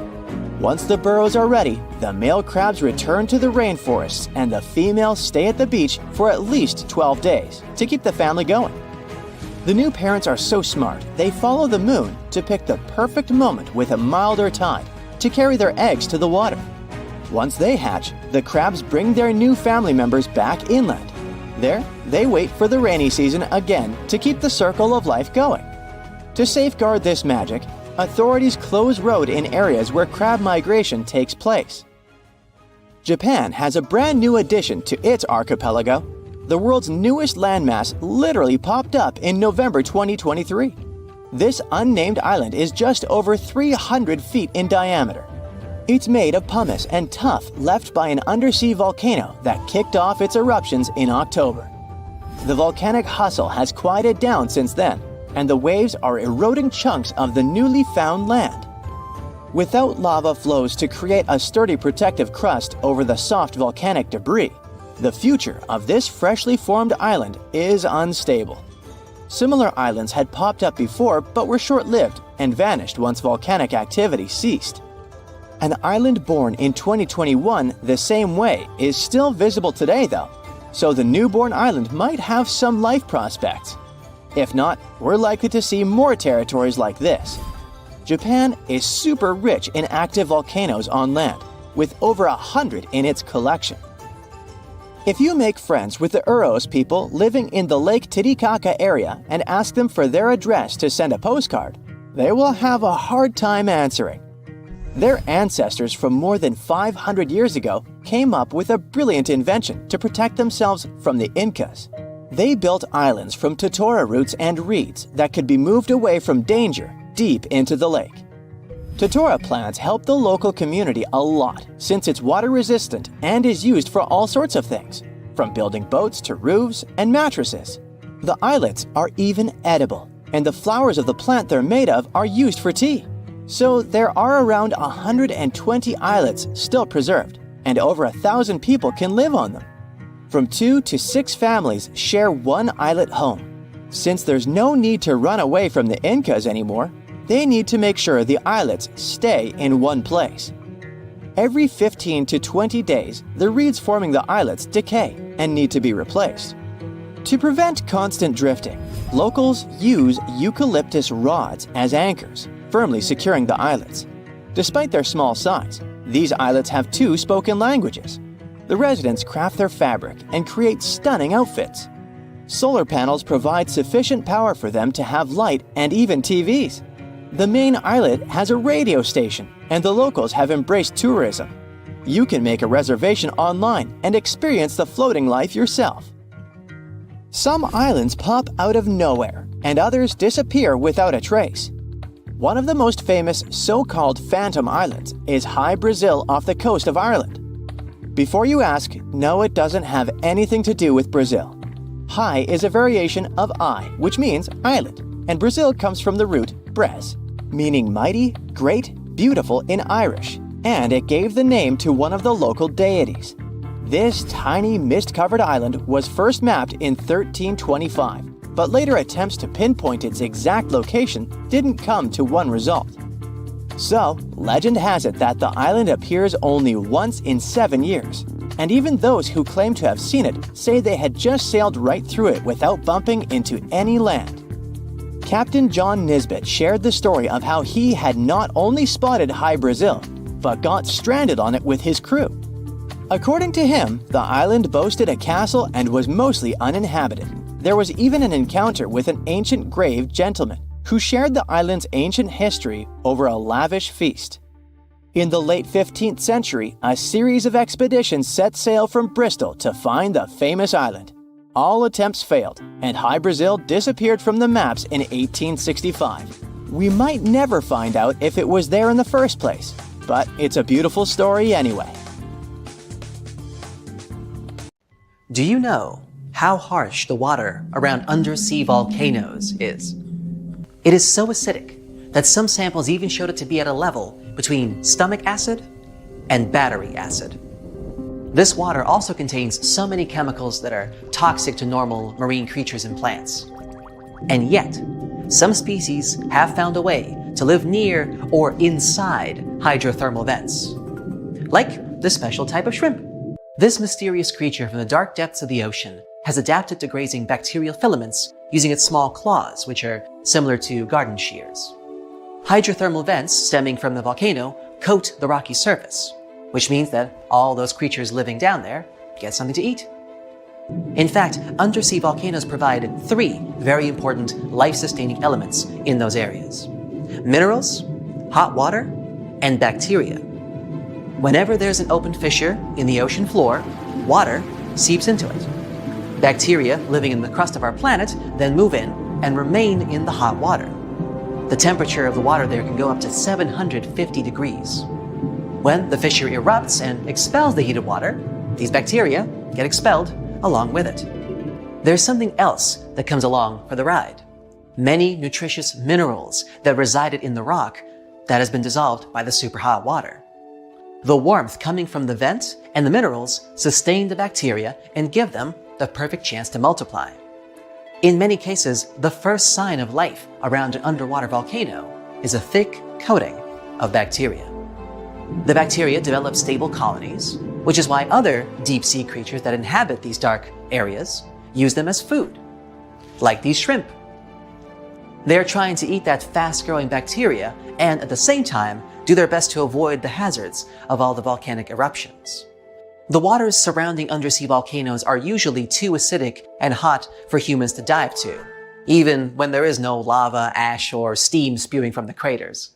But when a group of researchers took adequate equipment and finally managed to leave their camera in the hot acidic waters for an hour, they had no idea that they were going to find... Are those sharks? They were hiding in the deep, orange, murky waters around the Solomon Islands submerged Kavachi. Different shark species, including hammerheads, scalloped hammerheads, and reef sharks. The story gets even better when you realize Kavachi is an active volcano with pretty common eruptions. Apparently, submarine boiling lava and underwater explosions don't scare those sharks at all. It's their home, where they feel safe and comfortable. They must have done a great job evolving into this harsh environment over millions and millions of years. So now they can swim through steam and lava without any issue. One of the reasons could be the special pores that they have near their snouts. One of these theories even says if these pores allow sharks to sense changes in the magnetic field of our planet. And sharks need that information for homing and migration, but that also means that they can detect cyclones and hurricanes, thus able to skillfully avoid them and similar dangerous situations in time. Back then, scientists also discovered a sleeper shark about 12 miles from the volcano. It's a specific type of shark that usually lives in the northern Atlantic and Pacific, or in some cases even further south near Antarctica and Australia. Alright, now let's check out this unusual worm. Don't let its rainbow glow fool you. This mysterious creature is actually a scary predator, with jaws usually seen in horror movies. This creep lives 3,900 feet deep, down in the muddy seafloor near northern New Zealand. A team of researchers took a 3-week expedition throughout deep-sea areas in the volcano-rich Kermadec Ridge. This enormous area included 3,800 square miles of canyons, continental slopes, mountains, and hydrothermal vents, parts where undersea volcanoes release gases and hot water. And that's where they found this thing. There are 10,000 species of these worms in the oceans. Most of them have tails and segmented bodies, but they usually look pretty different from one another, depending on the area where they live. There is also a tube worm, which we also call the Pompeii worm. This type lives in hydrothermal vents deep down on the ocean floor. The temperature down there sometimes goes over 140 degrees. Up next, we got a snaggletooth dragonfish. A team of researchers found these tiny critters in underwater volcanoes near the coast of Sydney. It's a black fish with translucent fangs that looks way scarier than most fish you'd see close to the surface because it lives in warm, acidic water near undersea volcanoes. Humans rarely get to see these deep-sea fish. All right, how about a lobster? The Uroptychus squat lobster lives in depths of up to 4,600 feet, mostly somewhere around deep-sea coral. They're called squat lobsters because they look similar to true lobsters but are flattened in shape from the top and bottom. They don't go around carrying their shell with them, but their carapace is flexible and soft enough so they can squeeze their body into small crevices. When they do this, they leave their long, sharp claws exposed so they can keep unwanted visitors away. It's hard and dangerous to directly go into dark ocean depths and study underwater volcanoes, so researchers came up with a new way to do it. They study deep-sea coral. As they develop, the skeletons of black corals contain a record of the noble gases in seawater. This helps scientists collect information on volcanic activity near these corals. Check out these unusual yellowish creatures known as snake stars. Researchers saw them on an undersea peak at a depth of 4,000 feet. They spend most of their time wrapped around coral branches. That's where they can easily capture food particles from the perches around them. Volcanic vents themselves hide some very pretty unusual creatures, such as these small hairy red-eyed crabs too. They live among rocks on the summit of seamounts in dark depths of up to 3,000 feet. There are crabs that live even deeper than that, 1.5 miles, on the ocean floor near Antarctica. They got their nickname Hoth crabs because of their hairy chest and are part of a lost world of deep-sea creatures that live around volcanic vents at great depths. Big male Hoth crabs spend most of their time highest on the mineral spires of the vents. That's actually the closest to the hot fluids that go out of them, where smaller male crabs live at the base of the mineral spires.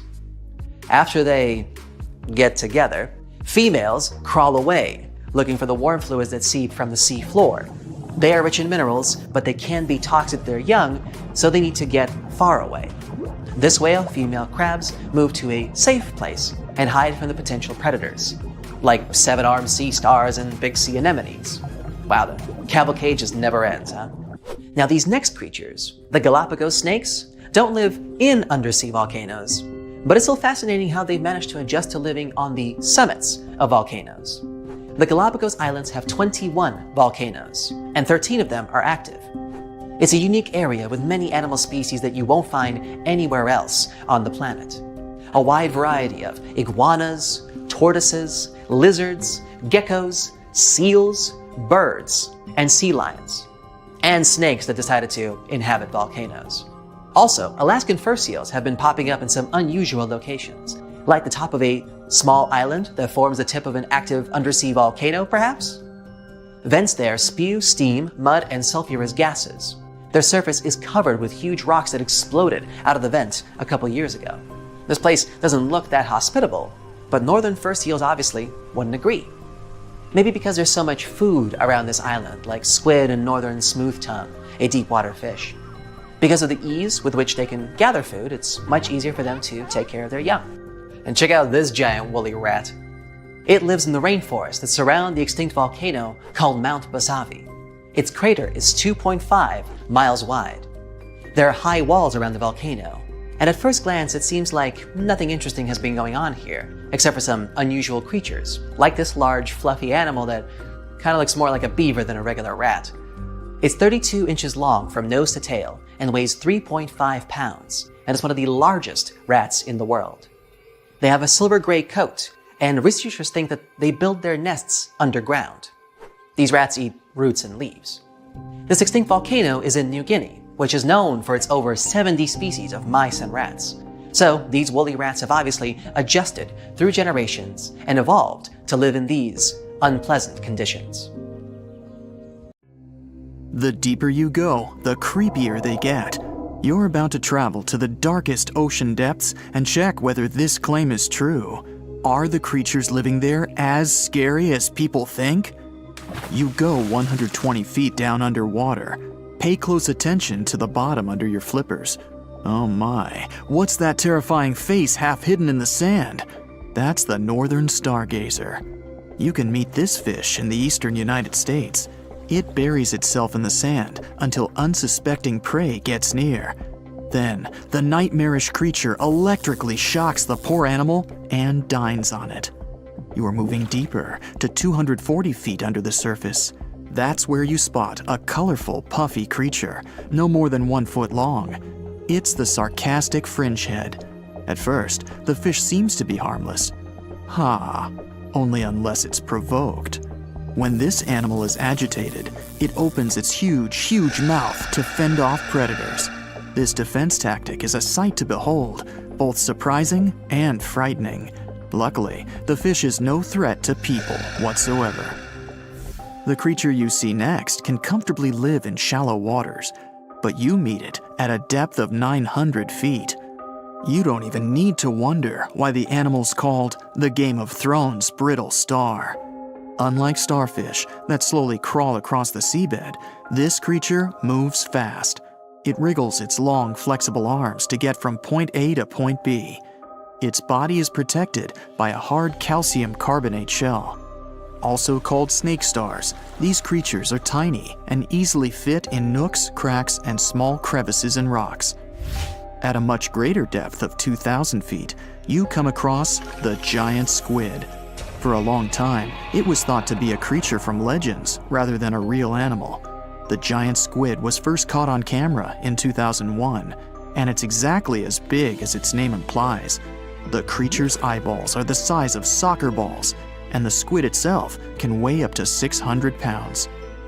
Almost 3,000 feet below the surface, you get spooked by another creepy-looking animal. It's somewhat red and rather small, no longer than 1 foot long. As you approach the creature, it looks rather docile, or maybe just indifferent. The vampire squid, that's the animal's name, looks like an umbrella with tentacles. It doesn't even produce ink, so you leave it alone. Soon after that, at a depth of 3,200 feet, you meet the cookie cutter shark. This creature is a parasite. It attaches itself to big fishes, dolphins, whales, and sometimes even people. Then, using its neatly arranged serrated teeth, it gouges out cookie-sized pieces of meat. This nasty glowing animal doesn't grow larger than 20 inches and lives in the ocean twilight zone. At a depth of 3,300 feet, the light becomes a rare and valuable thing. The animals living that far away from the surface have to evolve unusual features to survive. That's how the barrel-eye fish ended up with a transparent head and 2 super-sensitive barrel-shaped eyes. Right now, pretty much like always, they're pointed upward, allowing the fish to see potential prey and you. Almost 4,000 feet below the surface, you see something droopy and saggy. The blobfish doesn't have a skeleton or any muscle. Its jelly-like flesh lets the creature survive incredible water pressure. Despite its appearance, the blobfish is an ambush predator. It usually lies very still on the bottom, waiting for unsuspecting prey to swim by. You go a bit deeper and spot a creature that looks particularly ghastly. The goblin shark senses prey with its snout. The creature's terrifying jaws are attached to elastic ligaments. When some animal comes too close, the shark catapults its mouth forward to catch it. If your mouth could do the same, you would be able to eat things dangling 7 inches away from your face. Even deeper than that, at 5,000 feet, you notice another member of the shark family. The frilled shark looks like an overgrown eel, but its gills are lined with red fringe at the edges, hence the name. The creature's horrifying mouth has 25 rows of razor-sharp backward-facing teeth, 300 in total. The shark prefers to hover in the water, waiting for its prey to come closer. Then, it charges at it like a snake. Suddenly, you see something glow brightly like an electric bulb, But after coming closer, you recoil in horror. The creature looks like an upgraded eel equipped with oversized teeth. That's the deep sea dragonfish that can live at a depth of 6,000 feet. Chemical processes going on inside the fish's body produce an eerie red glow. This glow is used to communicate with other fish. At the same depth, you meet another deep sea inhabitant. Its most prominent feature is its huge mouth. Thanks to it, the gulper eel can swallow its prey whole. Its stomach can expand to a terrifying size when it needs to fit something large.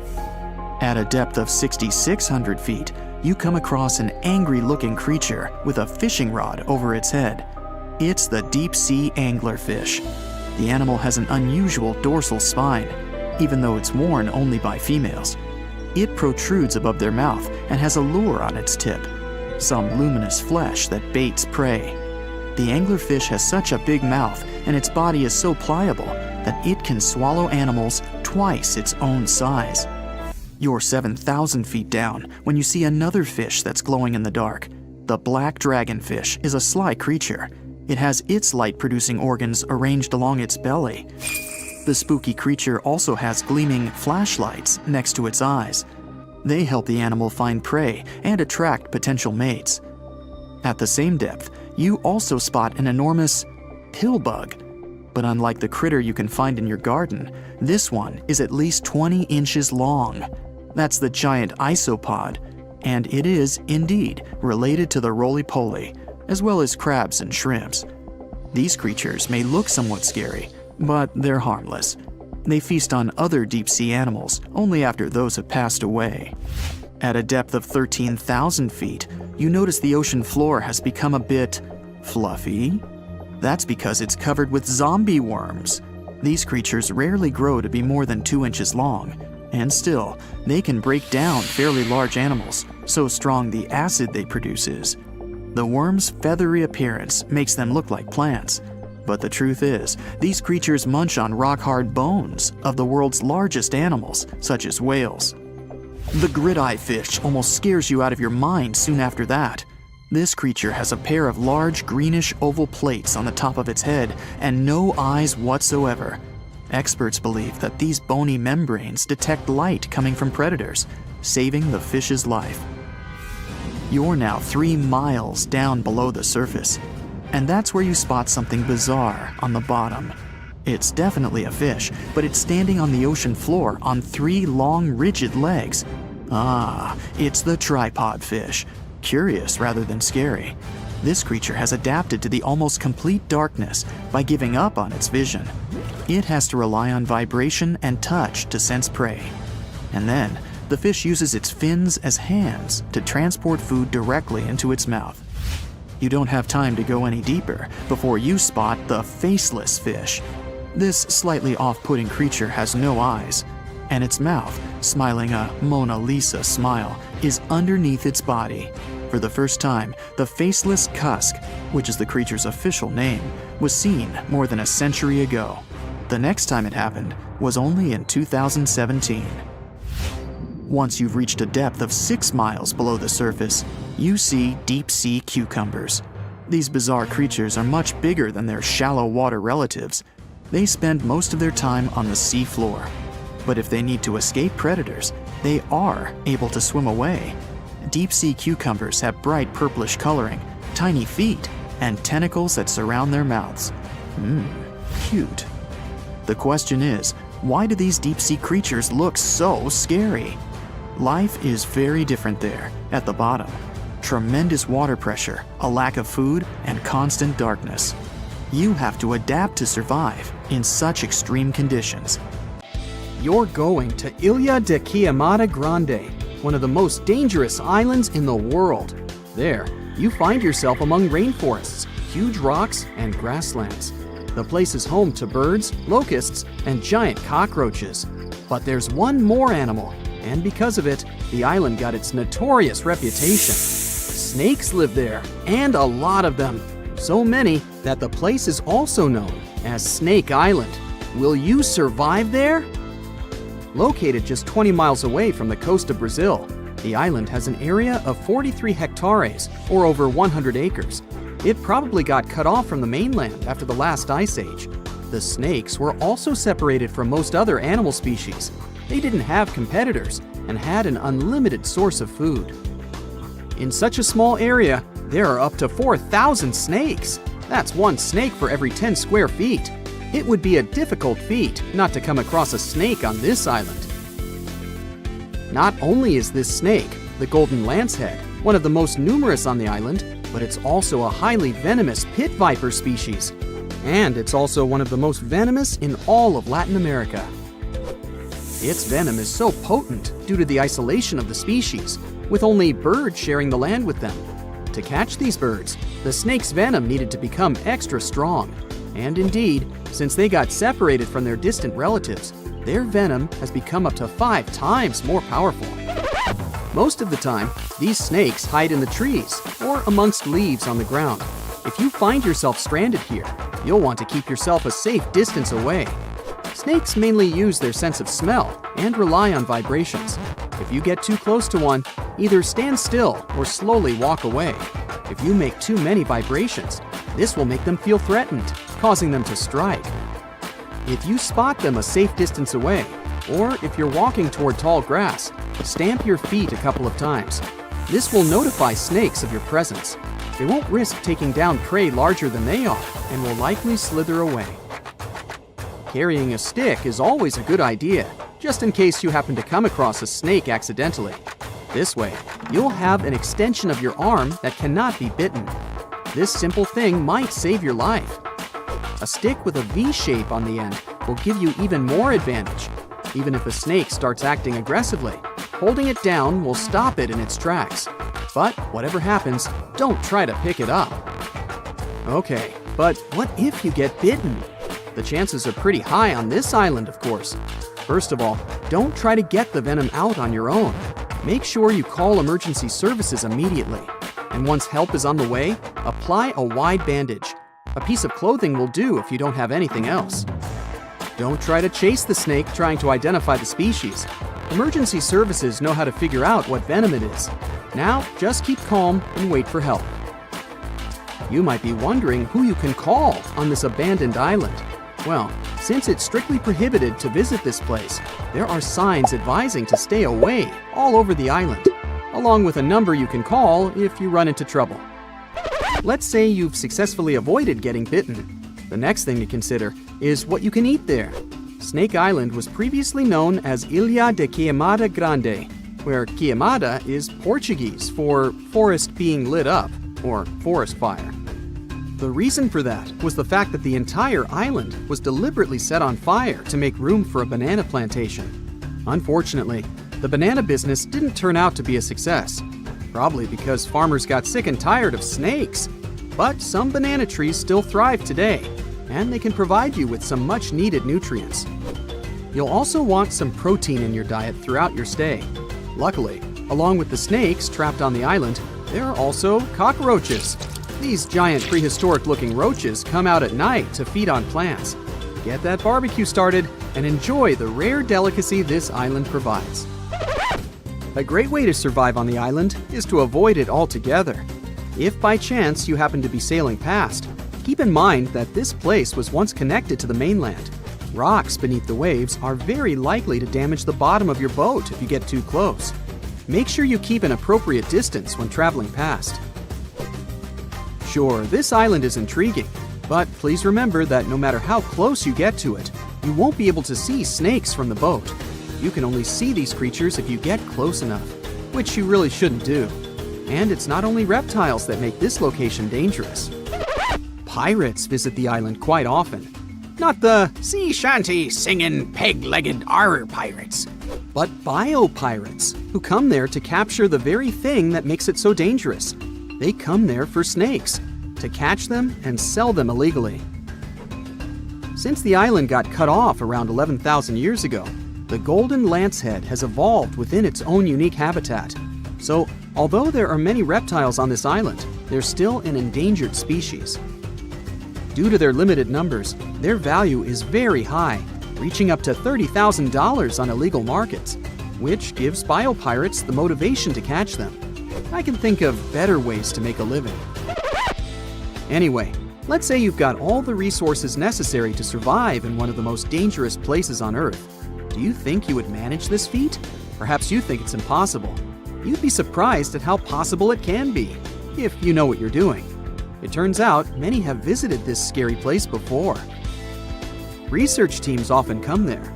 They study the golden lancehead snake, its environment, and its food sources for conservation purposes. But scientists always make sure there's a doctor on the team. There's also a lighthouse on Snake Island. It had been operated by people until the 1920s. Then it became automated. One guess why. Brazilian authorities visit the lighthouse once a year to make sure it's still functional. Locals on the mainland know the reputation of the island, so the stories of people going missing are minimal. But one group of fishers once got too close to the island. As they were sailing along their normal route, they accidentally neared the shore. Their boat hit a rock under the waves and began filling with water. As the boat was quickly sinking, the men had only two options: to try to survive in the rough sea or swim to the shores of Snake Island. It was a hard choice to make. After all, they had heard the stories, and it wasn't just about snakes. Rumor had it that the island was cursed. Regardless of the stories, the fishers chose to take their chances with Snake Island. After making it to the shore, they tried to be careful. Their knowledge of the island could help them survive. Most importantly, they knew to avoid the rainforest at all costs. As the men got hungry, they carefully walked along the edge of the forest, warily collecting bananas. They were mostly sitting, waiting, and conserving their energy. They could only drink water when it rained. It was just enough to sustain them. They slept on the beach, unprotected from the elements and weather. And all the time, they were so close to the comfort of the lighthouse or caves. They were probably overly cautious, but it was either enduring some discomfort or risking their lives for a dry bed. They didn't yield to the temptation. They managed